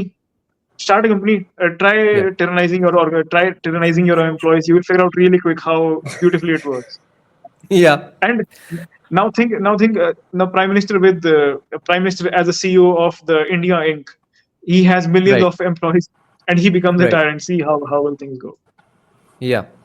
And unless that company has a monopoly and a monopsony in the state where he is in cahoots with the babus of that state, then he is going to have a fun time being a tyrant, of course. Like in West Bengal, Yes, you can't yes. you don't have the option to leave your job and find another job. Right. You'll have to be stuck in that job. Now your So, thoughts on farm I, laws, MSME also Yeah, one yeah, thing go on. I would we should do some podcast cutting because I need to learn more about West Bengal. We have Hmm. different members from all the areas are joining us, and also we are educating ourselves about what goes on in the ground reality. So maybe sometime we will Hmm. get to understand how government works in West Bengal. Yeah, it's Yeah, a good dystopian, talk. very interesting thriller fantasy story. Uh, so now farm laws, MSME, Yes. farmer subsidization, all that in that sector. What are your thoughts? What are your policies even? Mm, to introduce to get rid of all the regulations that are inhibiting agricultural innovation and Hmm. eventually makes MSP irrelevant. Hmm. And To say yeah, you're gone. basically the model that we have is that Israel and Netherlands follow research and Right. industry collaborate with each other to increase productivity, and increased Yeah. productivity increased productivity that is exchanged in the market and enriches the farmers who is producing it, and those farmers Right. invest more in innovation and all. So this becomes a Hmm. golden circle. So this is Because our Hmm. model. in terms of farming, there is no reason to prove the business. Everybody eats rice, pulses, that this. Yes. Everybody eats So it. You don't have to this gentleman regulate is anything. You don't have to do anything. They will produce more. So let's say everything is gone. These people will just put their efforts into producing more Right. and more out of lesser and lesser land. They will start Yeah. taking care of their land really better because they know the future now. There is nothing going to stop them. There is no new regulation that's going to come in that's going to destroy them. So now they will Yeah. really make the land more fertile. The per Yes. square inch production will start increasing. They will start bringing new Yeah. equipment, automation, robots, whatever you name it, Yeah. will start coming in. So this Yeah. is a industry that does not require any pat on the back. They will just go, like if Right. you just let them be. this This is an gentleman is interesting raising the follow-up question. that Yeah, this gentleman is is a raising the question that it's the first step. Nothing can change without MSP. Why I'm saying that let's stop going after MSP and let's see how do you know that what MSP is paid is actually worth. I mean to say there is no gradation of grain in India. You don't separate high quality grain from low quality grain like happens in other countries where a free market operates. That low quality grain is cheaper and high quality grain is expensive. We don't have such mechanism. MSP is just universal, that you just weigh the crop and just pay the price. So I think that farmers are swindled by the government and they are underpaid, and no amount of MSP will ever be able to compensate for crop differentiation based prices. That can only That's happen an in a free interesting market. question, though. Bihar has Yes. no farm regulations. Bihar has other problems, but they don't have farm Also, regulations. But yeah, also MSP application. Those in the border areas of Punjab who produce more of basmati and all, their their produce is directly exported to countries like Iran and all. So though they didn't participate in the farm laws protest. So this says that people only participate when their interests are hurt. So it isn't like Yeah. universally Punjab was like, let's go after farm Right. laws. Those who had vested interest Yes. in keeping the system live, they came out to the streets. Yeah. So what about Bihar then? There's no MSP, but yet Bihari farmers are the poorest in the country. See, Bihar, uh, Sanjeev let's Sanyal start from. Sanjeev Sanyal pointed out the greatest problem that Bihar faced was the communists killed Kolkata, which killed the credit access market to the entire uh, eastern part of India. So uh, the problem starts there, and then Yeah. eventually you had a Bihar was doing all right till I think 1970s and 80s, and then they had a downward trajectory of misgovernance. So Bihar isn't a test for MSP as such, but more of a misgovernance and a lack of free market. And their rivers keep changing their pathways every 20, 30 years. That's also a huge problem. So, see, that's a separate issue there. Talking in terms of powerful states, Right. Right. Right. water management is central to every civilization, and Right. even we have such strong central government, but still it isn't able to manage a simple problem as water management, a simple thing as water management. Yeah. So really says that how much capability that they have and how much trust you have put into them that they will deliver on you when they cannot control inert thing like water. So that is And why shouldn't a farmer get subsidies on electricity since he's feeding us? He's doing such a hard physical job. Isn't taking away subsidies going to make him poorer? Isn't a person farmers who are committing suicide, aren't they going to commit suicide thrice and 4 times, 5 times?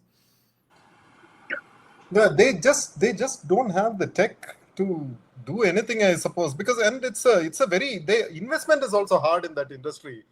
Like yeah, all these regulations and how Right. do you plan for something? Okay, so let's say you have a business, an energy business, like okay, you're installing solar panels, example, right? Suddenly the government increases tax by 40%. You're done. Yeah. That is the end of your life, your family's lives, your employees' lives. This is what the farmers are going through. You tell them for the next 50 years, we will not change anything. You have the Yeah. freedom now to, you will find 10 generations of farmers happening within that 50-year period. Yeah, this is all, we did this to ourselves, man. We shot ourselves in the foot. That is what it is to these poor people. Yeah. see M. Shastri, yes, the downfall happened for 30, 40 years and the credit was made available to them only in 2016. So that's a generational issue that's not going to be solved in 8 years. There's a separate problem with that. I wanted to ask, what are your thoughts on the current laws against men? The insane divorce laws, which let's say it's my personal opinion that they are insane anti-men laws. How do we get rid of them, and what do you think is the role of the Women's Commission and to let's say tilt the balance Afuera, in favor of justice? Afuera, Afuera. Afuera, Yeah. Afuera. So another See, men's commission to counter it, libertarian. or get rid of the Women's Commission? See, no collectivist or identity Yeah. will be recognized in a libertarian government. Yes. That applies even to genders. You will be judged on the Yeah. basis of your character, on the basis of your karma. Your gender is irrelevant, and that's what Now, feminists aimed for initially, and now they have Yeah. twisted it into something else. yeah. Now, the entire argument in favor of these anti-men laws or the Women's Commission has always been that the villager wife who's getting beaten up by her drunk husband. How do we protect her without a Women's Commission? Has the Women's Commission really solved anything? How long has it existed?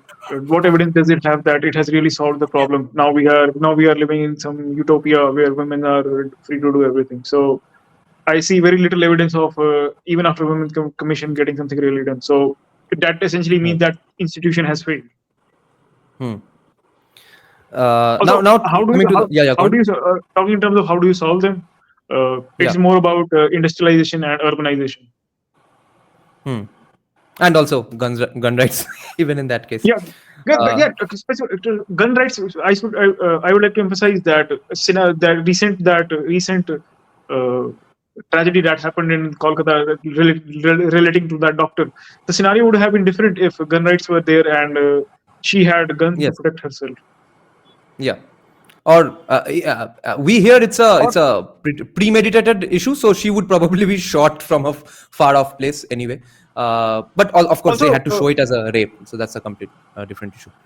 also one thing is another thing is if the person cannot defend himself, others can definitely show. What is what the principle that guns operate under is that of deterrence, not actually shooting it, Exactly. but deterrence that I Right. can shoot you. The threat that I Yes. can shoot you. Just like Yeah. nuclear weapons. That nuclear weapons Exactly. have increased peace because of the Yes. deterrence principle. That Right. mutually assured destructions.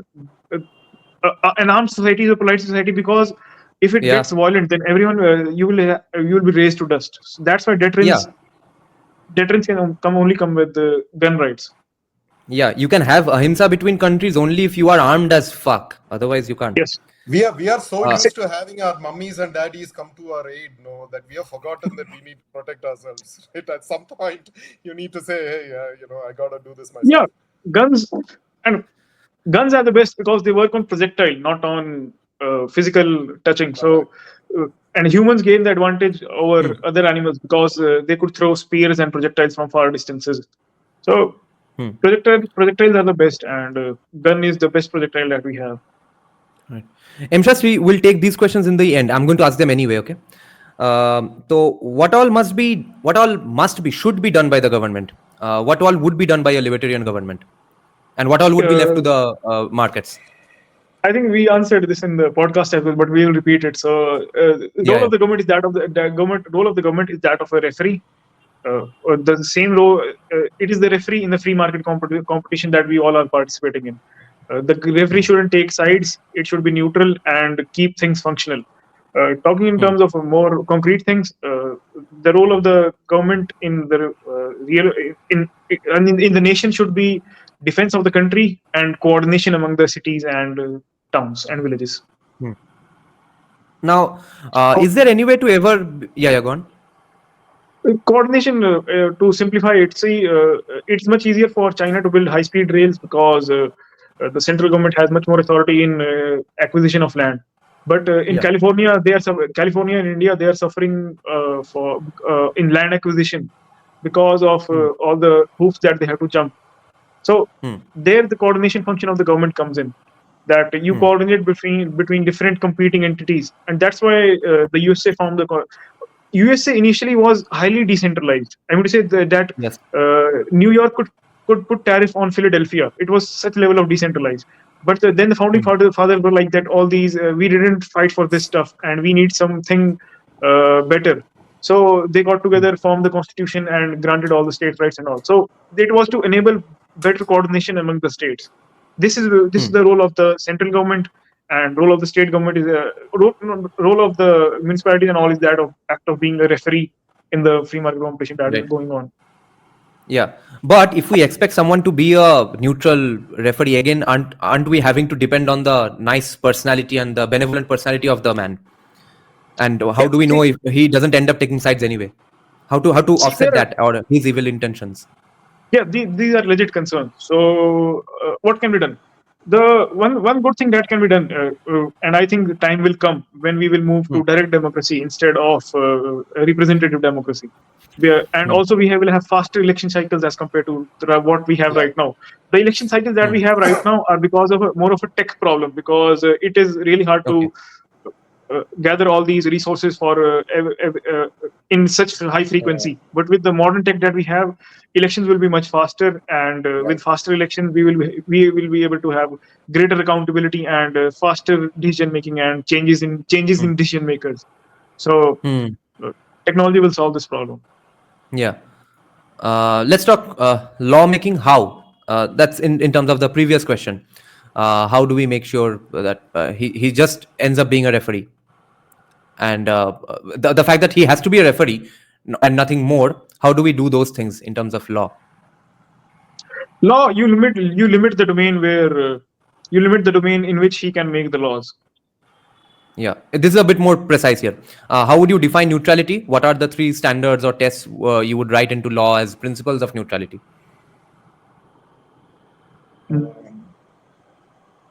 See, it will always be a moving post. You cannot say that this is how I have defined neutrality, and now it will be in perpetuity be followed. It will fight for liberty will always be a moving post. And me giving any definition or 3 pointers, some 4th pointer will come out which will act as a loophole in this. So there cannot be a concretized idea of neutrality. But what people can basically agree on the notion that is can make their judgment that whether he is favoring one side or the other. Just like when they watch a football match and they know that is the referee favoring some other side, or when they watch some cricket match and know that umpire is taking the other side. So it is more of a more better left to the judgment of people. It's a decentralized system as well, right? So the neutrality is kind of like a little bit different for each and every kind of situation out there. So yeah, but at the end of the day, the right thing is what is important, I suppose. And with shorter election cycles and maybe repeated short elections and direct democracy, we can call back anyone who's not being neutral, if that's really that important. Yeah. Here's an interesting question. Bill Maher, a liberal, debated Ben Shapiro, a conservative. Bill Maher argued as libertarian for ganja legalization, but I guess Ben Shapiro opposed it. What are your views on that? Okay, so a bit of a third rail issue, but we'll take it anyway. And should we have a central bank?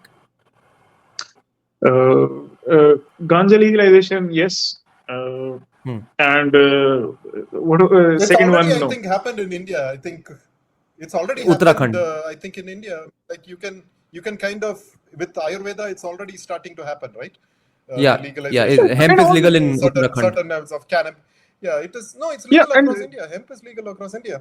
It's been legal this is really I would say if you want to oppose westernization, this is the issue that you talk about. This is a really silly issue. How is it possible that we have Shiv Mahadev smoking ganja and chilam on the back of posters, and then we are saying that people aren't allowed to do that? This doesn't make any sense. So no, it's up to the culture. It is a natural plant. Just like you can consider it like a potato, you just probably get a little high. But at the end of the day, it is just natural, right? It's not cooked in a pressure cooker or something like that. It's not man-made. So I mean, like at the end of the day, I think the right thing has been done to a certain extent. And also making it illegal just simply means that black markets are operating in it. So it isn't like and we get stop it. So unhealthy spike marijuana even.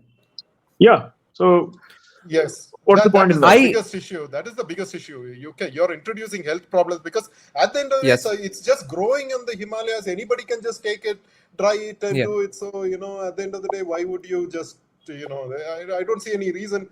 It's not killing people really. So I had do some studies on it. Yes. I had a leftist stoner friend who was opposing marijuana legalization and said to me that you see, actually it harms the rickshaw pullers and stuff, the poorest of the poor who just go home and have a joint, because if it's really legal and stuff, then first of all its prices increase because it's healthier and you have to go to a shop and buy and stuff, and there's no free market. Here's the free markets will solve all these problems because those rickshaw poor guys, man, they look at their lives right now. Like I mean, this is not a life for them. With free markets, the market, they will be so much in demand because there'll be 1,000 companies doing something productive. And you will no longer have to pull rickshaws. There'll be an electric motor for something. They will be sucked into some kind of industrialization or something. This is a big issue just by not having enough jobs good quality jobs for our people, Yeah. And those jobs are the only ones I think which are not going to be automated away anyway, because we are not having automated rickshaws or Ubers anytime soon. So No, those I jobs mean, are here to stay. Auto rickshaws exist today. Yeah. My first question is why? Yeah. And then people complain about congestion in traffic, and you look like these little autos going and blocking everything. Those guys could be Right. driving like better cars on Yes. these roads. Why aren't they? Like, what great Yeah. economy is this that we still have autos on this road? Yeah. These are the kind of things we need. Free markets to come in quick, like right now. Yeah. It's, Yeah. Absolutely. Vaishali, we have asked these questions in the Okay, beginning no, already. He has said elimination of walk-off and elimination of Freedom of Worship Act. But we'll take the but halal in economy stages. question. But But in stages. yeah, what were you going But in to say? but in halal economy, it No, works on you were the. about to say something. But I was about to say that getting rid of them in stages, not outright. Okay. Okay. yeah. Stages in what sense? Stages, as I explained, that first get rid of worship places of worship act and slowly start working your way backwards to what the original role was. How slowly? Yeah, that will more be dependent on how politically expedient the whole thing is. But in Right. principle, getting rid of it is the best solution. Halal economy, the halal certification board and stuff. Halal economy, it works on a minority principle. Like kosher, we have in India we have halal, Yeah. and we don't have that many Right. Jews, so we don't have kosher certification. So it's much Yeah. of more about intolerant minority system. So it isn't some grand conspiracy, but it's just the minority rule. It's a feature of human society. So nothing can be done about it. If you want to start something counter movement, you can start, but if there is no cultural Yeah. backing, you cannot help it. Exactly. Exactly. I think people are free to boycott halal products, but if you buy Himalaya products all the time and it's a halal certified product, how are you even going to get around it? Is there any government involvement in the halal certification board, and how do we solve that then? Privatization. See, in libertarian system, government wouldn't have the authority to Yeah. regulate food. So Yeah, we don't. I mean, you should know what you're eating. So at the end of the day, like, you call your local halal guy up and ask him, is it really halal, and have some private people certify it, right? That's kind of how it is. Right. yeah, Yes. private testing agencies can work. So Yeah, these are silly. These are silly issues. See, I don't mean to demean Yeah. it, but these are silly issues. And libertarian system is much more about common sense, and rather than it is a bit tragic that we are revolutionaries while we are actually much more about common sense. these are all introduced issues into the system. They aren't Yeah, inherent as such. these are artificial contradictions created by Marxists. Yeah. What are your views on anti-conversion laws, and how will you change it, or if not, how will you enforce it effectively? No, Libertarian, first of no. all, the word enforce is not going to be there in the libertarian Yes. dictionary. There is nothing See, called enforce. Yeah. Yes, even if it exists, you cannot do it. So it doesn't make any difference. So it is up to cultural institutions are free to compete in the cultural sphere. We won't be interfering or taking sides in the libertarian system. Yeah, take a Yeah. breath, everybody. Just think of this as a libertarian. You're free. Like, take a breath. Yes. Yeah. Relax. If you What believe Tushar in a just certain said. if you believe in a certain cause, Yeah. build an organization, fight for it. But the government or some government, which is essentially some politician or bureaucrat, won't be getting involved in this. Also, I Yeah. think we missed a question about the central bank that a person asked. Yeah. And I would RBI. like to say that central bank is the greatest distortionist in the financial sphere, and we need to get rid of it. Interest rates are determined by the time preferences, which are determined by a particular situation that you are facing, a situation that a society faces. So interest rates in areas that have high crime will be higher, and areas that have low crime will be lower. So what the central bank does is that it sets the band that you can set interest rate between these. So it creates artificial credit in areas where it shouldn't exist, and dampens credit in areas where it should exist. So this creates all the distortion that we have. So putting it simply, central bank distorts the economy, and it shouldn't exist. Additionally, it is the easiest way for politicians to create inflation. That is And Yeah. inflation is a civilization buster, not a country buster. It's a civilization buster. So you need to be you cannot let have any institution have the power to bust the civilization. What if now some religious group forms giant enclaves and don't let police in to deal with problematic people, which anyway happens today, like for vaccinations or for other stuff, like let's say small pockets of places where Sharia law exists. Is that their freedom, and how do we deal with that then? See, this is a sensitive issue. So what we need to ensure, libertarianism doesn't mean that you can enslave people and all. We are about Right. protecting individual rights. As long as the culture doesn't inhibit individual rights, then it's all right. But if culture starts in trampling on individual rights, it start introducing slavery or things like that, then Right. we will definitely intervene. So Right. our job in the government is to protect individual rights, and if those are trampled upon, then the government will act. So Right. The Fair enough. in a libertarian society, the only match we are playing is commerce. It is the market. yes, That is Right. the only match yes. we are playing. At the end of the day, any Right. other issue you guys better sort it on your own. If you cannot Yes. sort it and you're starting to now go and beat a company's business down, breaking him down and all, that's when we intervene. Otherwise, see, Yeah. the food you eat, for example, people bring up lot of things, and none of these people are going to invite you to their house to eat that food. So why does it bother you, like, what he eats in his house, right? Unless and until, of course, wildlife protection, right? Let's say you went and killed a wild animal and you're trying to eat. That is when Yes. we'll intervene. That is against the Right. rules of the game. Then we are the referee there. We'll come and intervene. Yes. But at the end of the day, we won't interfere with your life, your skin color, your caste. No. We don't. We are here to ensure that you can live a comfortable life in this country. You don't have anything to worry about. Just like how a good company Yes. would take care of you and its employees. Did you have food today? Did you have enough food? Okay, there are people not having food. We will privatize organizations to go in there and try to Yeah. see what they can do, create a sense of urgency in these areas to probably build hospitals for them and things like that. Because at the end of the day, there is going to be profit everywhere for any business. And so we will try Yeah. to create these scenarios for them and, ensure that. So all these people who are collecting taxes right now, 55,000 people of them, they will all be shifted into listening to the community. Hey, what do you want? Oh, okay, no roads there. All right, let's get this. Bring in Yeah. get some private companies, bring in funds, get the road Yes. sorted, get it done overnight. Okay, 10 road companies. Okay, all of you build one road and get the hell Exactly. out. So Yeah. so this is kind of how the libertarian system will work. At the end of the day, Yeah. all your issues about religion and things like that and all that, find a way to solve it and coexist. Because if you break Yeah. those rules, then we will come in. Yeah. Come into Yes, play really. and also you shouldn't confuse libertarianism with that you are just left on your own. Yeah. We are operating We in are. Yeah. ideally it should be each one left to their own, but we are in reality and we have different constraints. Yes. So what we are basically trying to do, what our policies are basically trying to do, is that we know that the government on its own fails, but private initiatives definitely deliver on problems. So what we Yes. are basically doing, what libertarian policies are aimed at, is enable private initiatives to solve problems while ensuring the protection of the individual.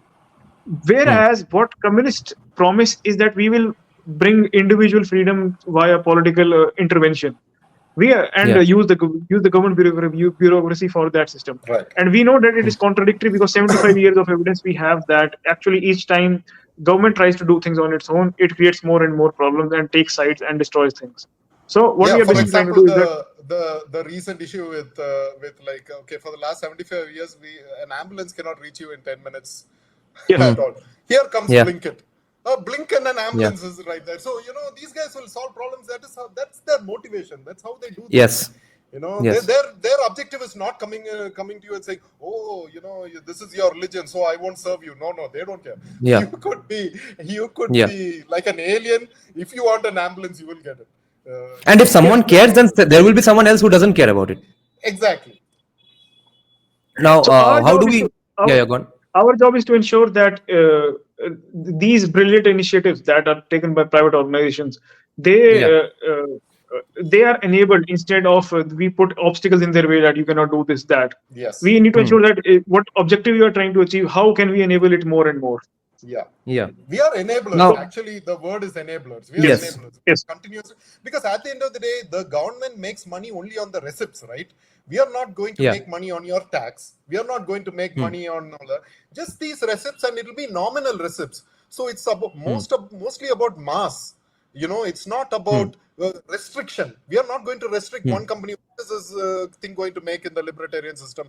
So we want kind of to serve everybody as well. So it will be mass, like everybody. It will be like a swarm of businesses running around. Everybody, you hit 18 years old, you can think of a business and just run it.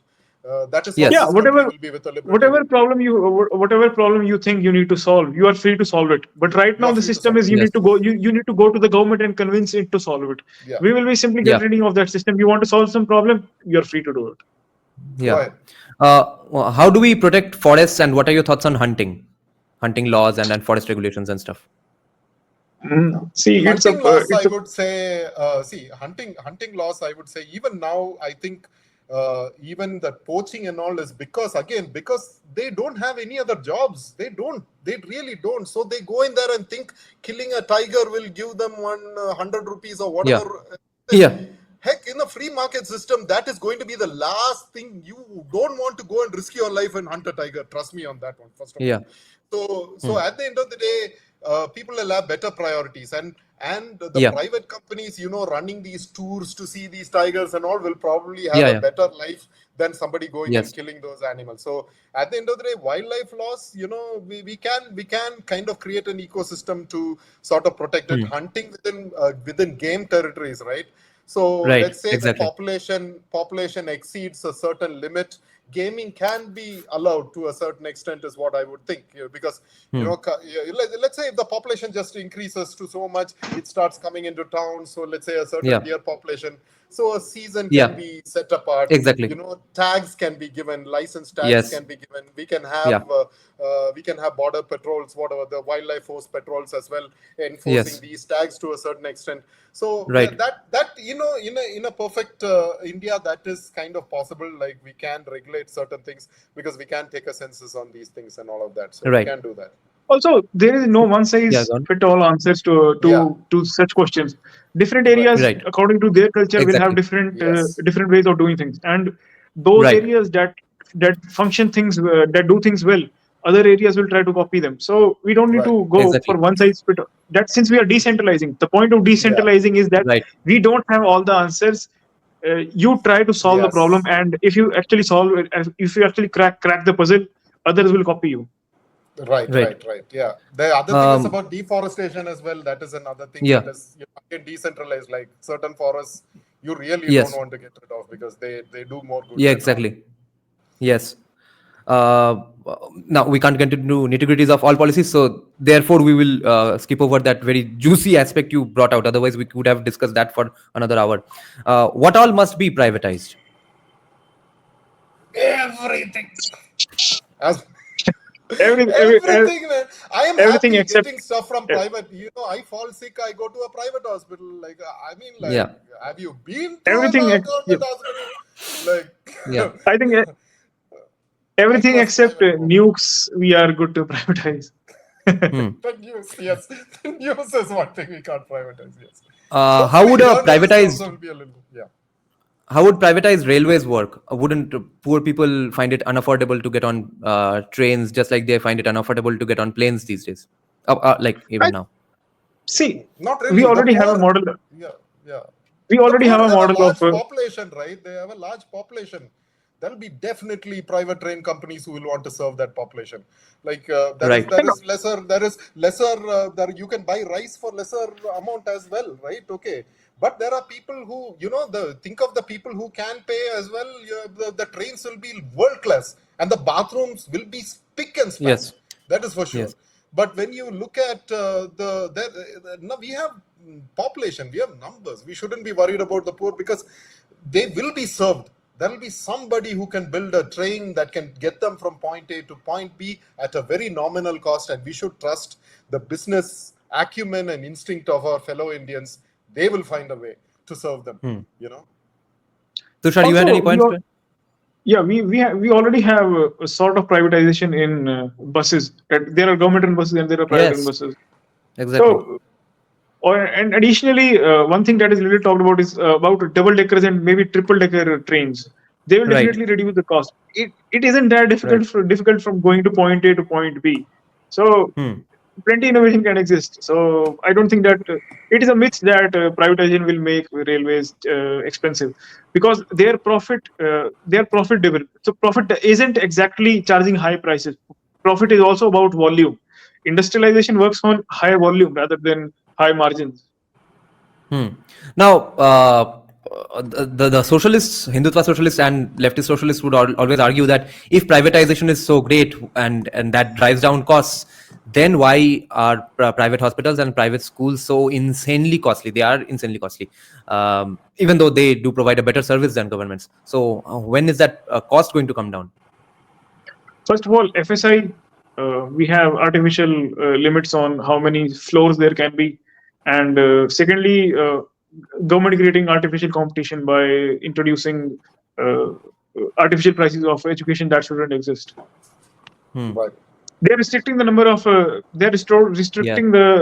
number of schools and colleges that can be built in a particular area by regulations, and also it's more, prices are basically dependent on demand and supply.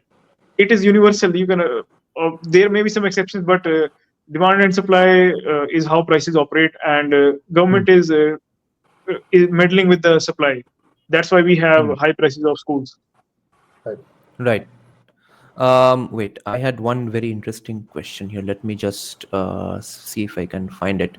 Also, one thing I would like to mention regarding education is that we are already on the free education area, and that company is called YouTube. Yes. YouTube. Yeah. And you think the same principles would apply to healthcare and hospitals as well, right? Just more free market and more hospitals. Yes. What is your vision about the rampant littering in India? Get privatize again. Get some company incentive to clean out all your neighborhoods. Like they say, just 3 or 4 trucks a night go around cleaning everything. One truck to warn traffic that there are trucks there cleaning. Another truck to, pick up the garbage and put it in. Another truck with the guys who can quickly clear up the surrounding areas and get it out to the truck. That's it.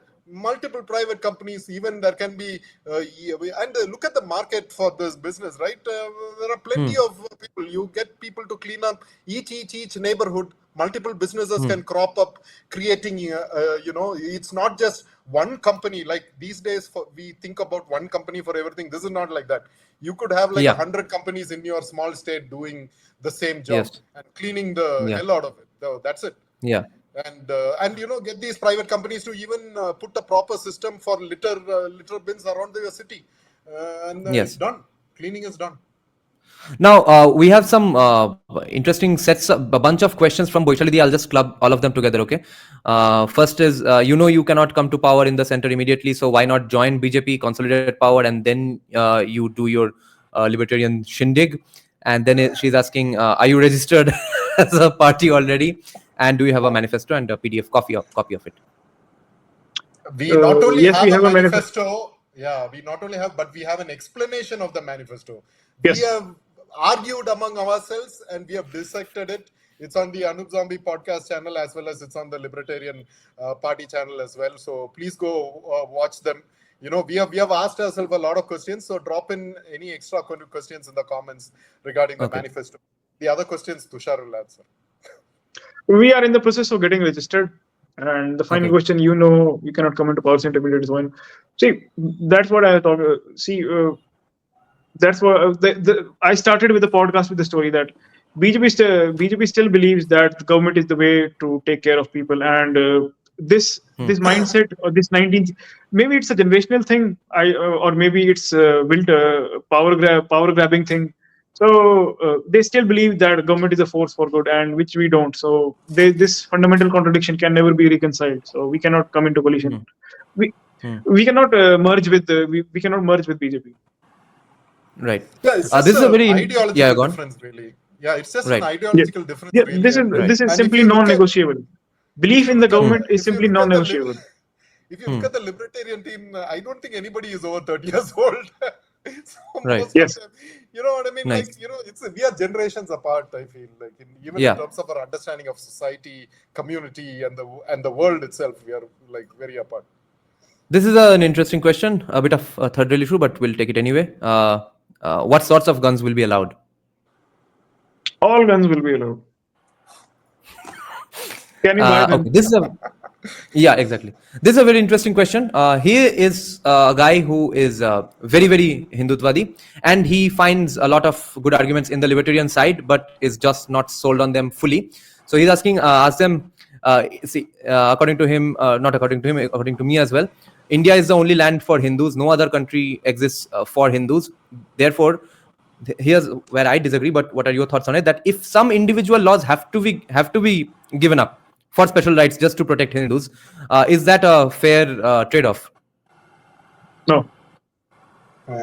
Why not? Why wouldn't a bit of letting go of some individual laws help us? Okay, can you show that question again? I just want to read between the Okay. lines. Yeah, wait. I'll find it once again. Sure, Where did it go? Yeah. So why I say no is because here is the definition problem, that you will have to define that this is the community, and this is the community which believes in first of all, Hinduism is as decentralized as they come. There is no Hindutvadis religion are as also decentralized. There's no agreement among most issues among Hindutvadis themselves. Yeah, so they will always face this. They always will face this problem, because since they cannot agree on definitions, they will always, someone will always be an offender, and they will always keep infighting.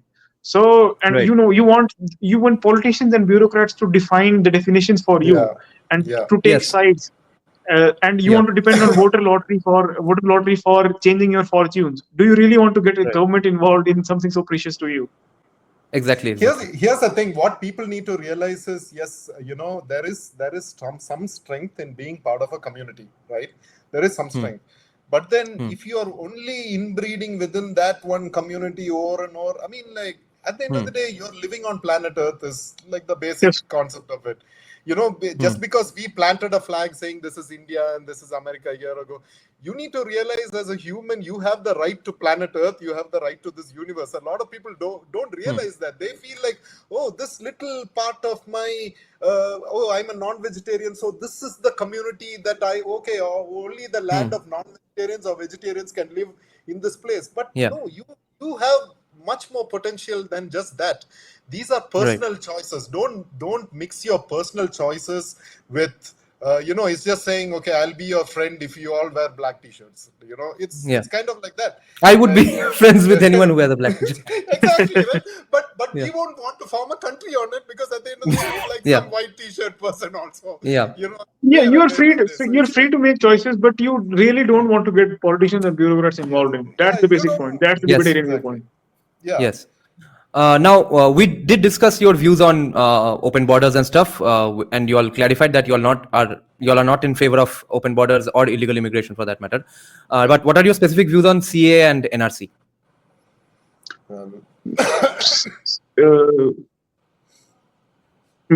I think that it may appear to nationalists, but I think. See, I'll talk anecdotally. So, in Uttarakhand, we have maids that have come from Bangladesh. So it isn't like that they are doing some malicious activities or things like that. Calling them illegal, legal or illegal is a government definition. So these people just have come to work, and so I don't think there is much of a problem. Although if they start breaking laws and doing some conspiracy against the community, then definitely law has to take its course. But simply calling them bad names because they just crossed the border because of some problems isn't, I think, the right thing. Okay, and what about citizenship for the persecuted Hindus, Christians, Buddhists and stuff from Pakistan and Bangladesh? I think that the constitution is pretty clear on that commitment, that it was decided in 1947. I think Nehru made that fact that we will take all the refugees. Also, do we really want to be a country which which doesn't want to help the needy across the world.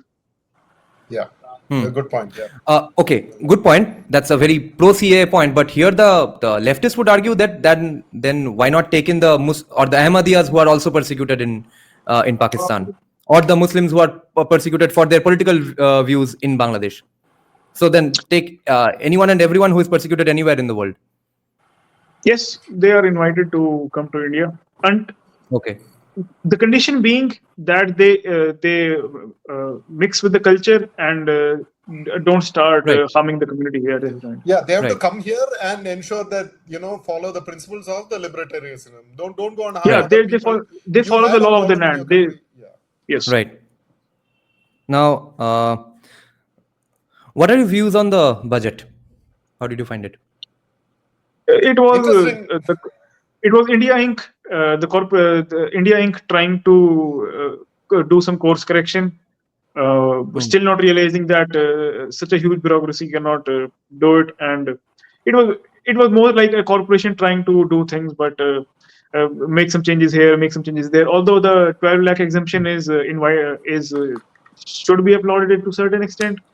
But it was I kept repeating myself in the stream that it will be disappointing to both optimists and pessimists. Yeah, so the whole point is this budget was a typical case of treating the symptom and not the problem. Yes. They really either they couldn't identify the problem or they don't know the problem, what the problem is. Where is this unrest Yes. coming up from the people? Is it to save a couple of lakhs? Is it to save 10 rupees? Where is all this unrest coming from? There was no thought or effort put into identifying what is the root cause of this problem. They said, oh, you want tax slab change or something like that? Right. I heard it from somewhere. Let's just change the tax slab. They did not solve the problem. People are still miffed with this thing.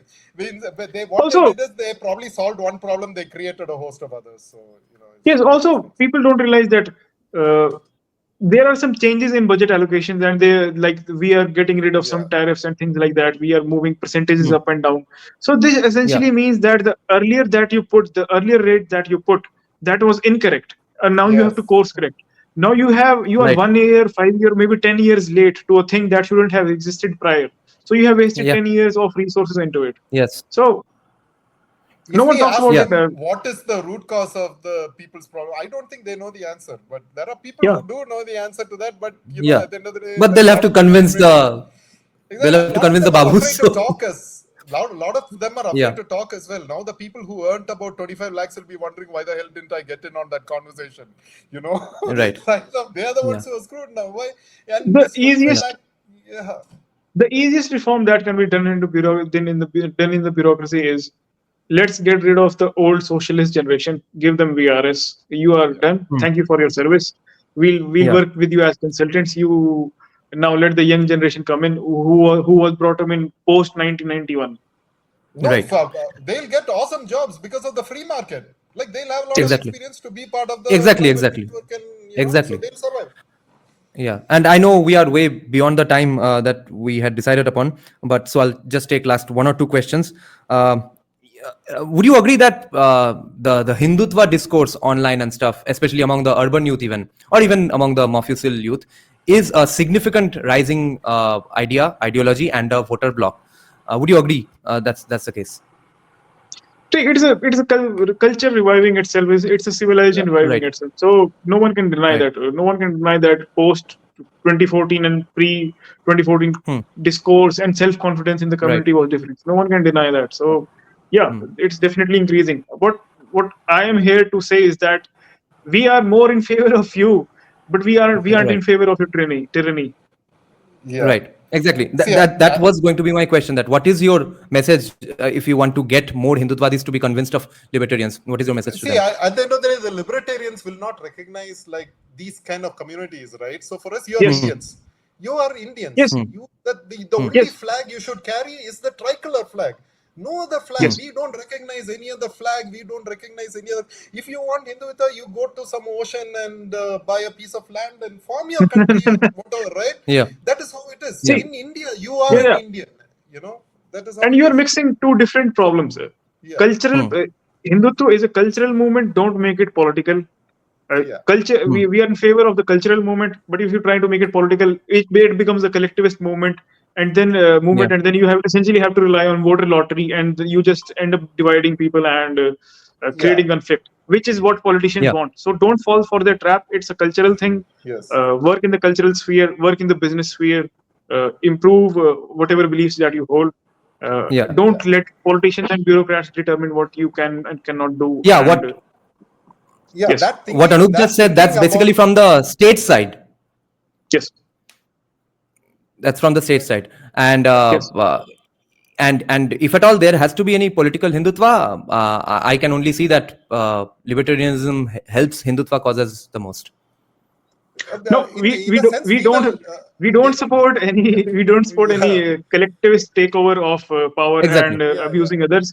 But if it's about individual, call yourselves whatever you want, you know, you can call yourselves heavy metal rockers or whatever. Call yourself whatever you want. Form any kind of community you want, but try not to hurt the sentiments of other people. Try not to. This is for all kind of communities, whether it is religious or food based or whatever it is. At the end of the day, that is when we will start intervening. When you start picking up unnecessary fights with other communities and things like that. So yes, being a libertarian essentially means that individual liberty is supreme, and everything is subservient to it. And I think Chanakya also quoted something like that: "To save yourself, you should even leave the country." Yeah. Let's see if there's any important questions here. Okay, beef ban. So even the BJP is not doing anyway. So what are your views on beef ban? And would libertarians block foreign influence because Arab money, Western missionaries, Soros funds, CIA money, etc., distorts competition and free markets? Why would their money distort? I mean, like at the end of the day, the money is being used for our benefit, right? And we are cutting out all the political narratives, right, with the libertarian system. So how can Soros actually influence us now? Right now, they are influencing us. Well, they were influencing up until now. No, they are influencing only based on these man-made creations that these things are enforced. In our political system, we are not going to enforce anything on religion, on even beef. We are not going to make a big issue out of that. So whatever things are happening, and for example, if you don't like somebody eating a certain type of food, don't invite him to your house. It's as simple as that. Or don't go to his house and eat. He's eating in his place, you're eating in your place, everything is fine, just carry on with your lives is what the situation is. So anybody, that's the thing, whenever we create these communal perspective, anybody, now it does not take Soros to come and distort that. Your local bureaucrat itself will distort it, and anybody else can distort it. Your in-laws could come and distort it. So see, this question, it really does not matter. This question really reflects that you have low confidence in your own culture, that you cannot compete with external forces. If you have such confidence in your culture, compete with them. And if you cannot compete, it's your failure, not using the government as a handicap for your problems wouldn't really solve the problem. So it's better to make yourself better and make your community better instead of being protectionist in the cultural sphere. Yeah, because the main problem is again prosperity only. They are being able to do it because of their wealth. So we have to become wealthy in return. And prevent the distortions. I don't have any more questions, I think. Okay, one final question, one second last question. Thoughts on unions? Unions are fine, but communist infiltration is not. Yes. But if you allow unions, it's going to be infiltrated by communists, I think, regardless. So is there any way, do you think unions should be banned? No. No, not really. But communists should be banned. How will you ban communists from infiltrating even unions? See, the basic principle is that how do you protect a free society? Free society is protected by, you have to ban the intolerance. You cannot tolerate the intolerance. And communists don't believe in free speech and the principles that a free society holds. So you cannot tolerate communists in a free society. And they are really explicit about their beliefs. They may LARP as altruists, but they are more misanthropes. So you cannot tolerate communists, and we have to be. A society needs to ensure that we don't have any intolerant individuals to protect individual liberty. Right. Wait. Here's one interesting follow-up. Confidence is not going to help us in the place of real policy, but I'll just interpret it as since we are not as wealthy as USA right now. So if someone with big money from US wants to infiltrate our views or divide us up further, we can't fight it right now, right? We have to wait until we get wealthy.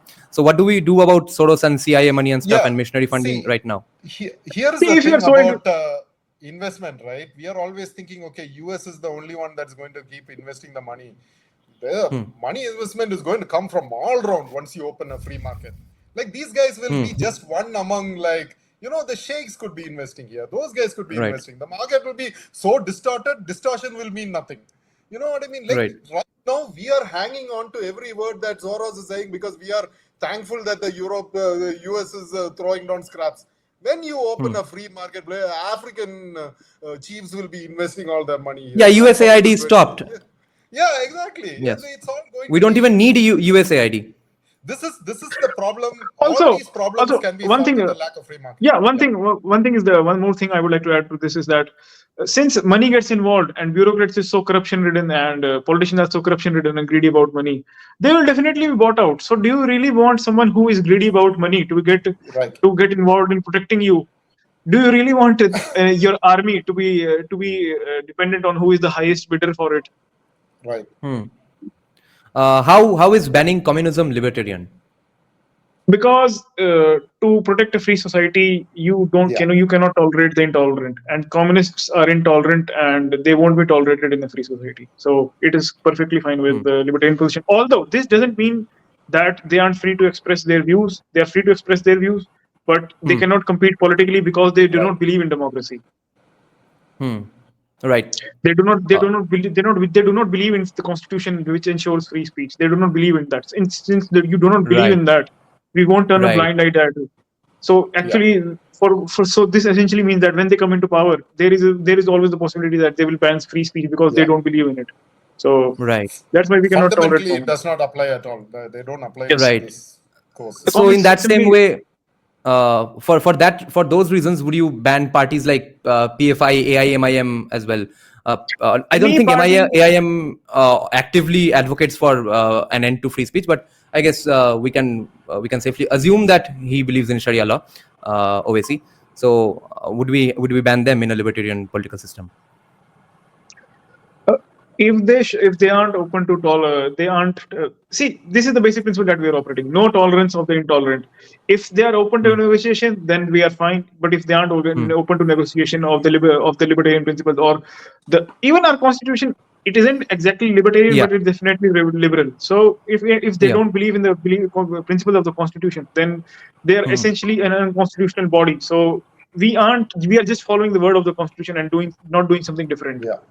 Yeah. So unless someone says that yes, Sharia law is great and we would like to have it, they are free to contest elections. Right. Okay, then. No, I'll no, just no, no, no, okay. no. No. What did Okay, you okay. repeat? I said, Clarify. what did you say? I didn't get it. Just like a communist would, a communist would probably end free speech. So as a guy who Yes. says that Sharia law is great should also be kept out of the political system in the same way, right? Yes, if Sharia law is against a free society, then Sharia law cannot exist Right. in India. Right. So my last question is, where did you buy that Telecaster from? Where is it made? Is it a Mexico or USA made Telecaster Which behind one? you? The Fender. Yeah. The Yeah. Fender is it's a Strat. It's a Stratocaster. Nice. The front American was, or Mexican or Indian? that is American. I got that from. Oh, Yeah. Now nice. people are going to brand this as an American initiative. Yeah, everything is American. Yeah. You got three. The talking points, Yeah. the guitars, everything is American. Yeah, I know, man. I know. I couldn't talk about them for hours. The other one is a Chinese one, though. Okay. The other one is. No, so that's a nice balancing because these days Hindutvadis like China really a lot. Yeah, at the Okay, end of the then. day, yeah. So, That's what the thing is- about the free market. what does this qualify as? Oh, that's an Indian one. So we have all three countries. Nice. Okay, then. Thanks a lot for coming to the podcast, guys. We are almost nearing midnight. Thanks for staying on. Thanks a lot. We'll have you back soon to discuss specific issues and I think drill you all harder to come up with exact positions for all the topics we discussed over the months. Okay. Thank you for your invitation. We were glad to join you. Good fun, Thank man. you. Good Thank you, fun. Anoop. Thank you so much. Thank you. Yeah, Thanks thank a you, lot. Anoop. Thank you, Tushar. Thank Thank you guys for joining the live stream. Bye bye. Good night. যদি সবাই ফিরে যায় ওরে ওরে ও ভাগা সবাই ফিরে যায় যদি গহন পথে যাওয়ার কালে কেউ ফিরে না যায় তবে পথের কাটা তুই রক্ত মাখা চরণ তলে একলা দলরে তুই রক্ত মাখা চরণ তলে একলা দলরে যদি তোর ডাক শুনে কেউ না আসে তবে একলা চলো রে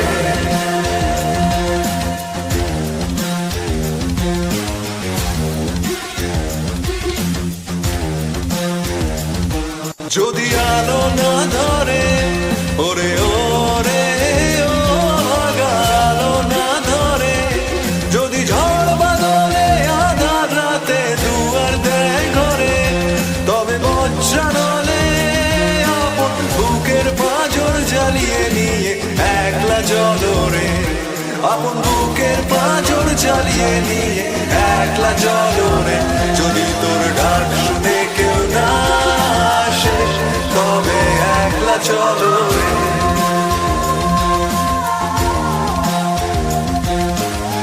একলা চলো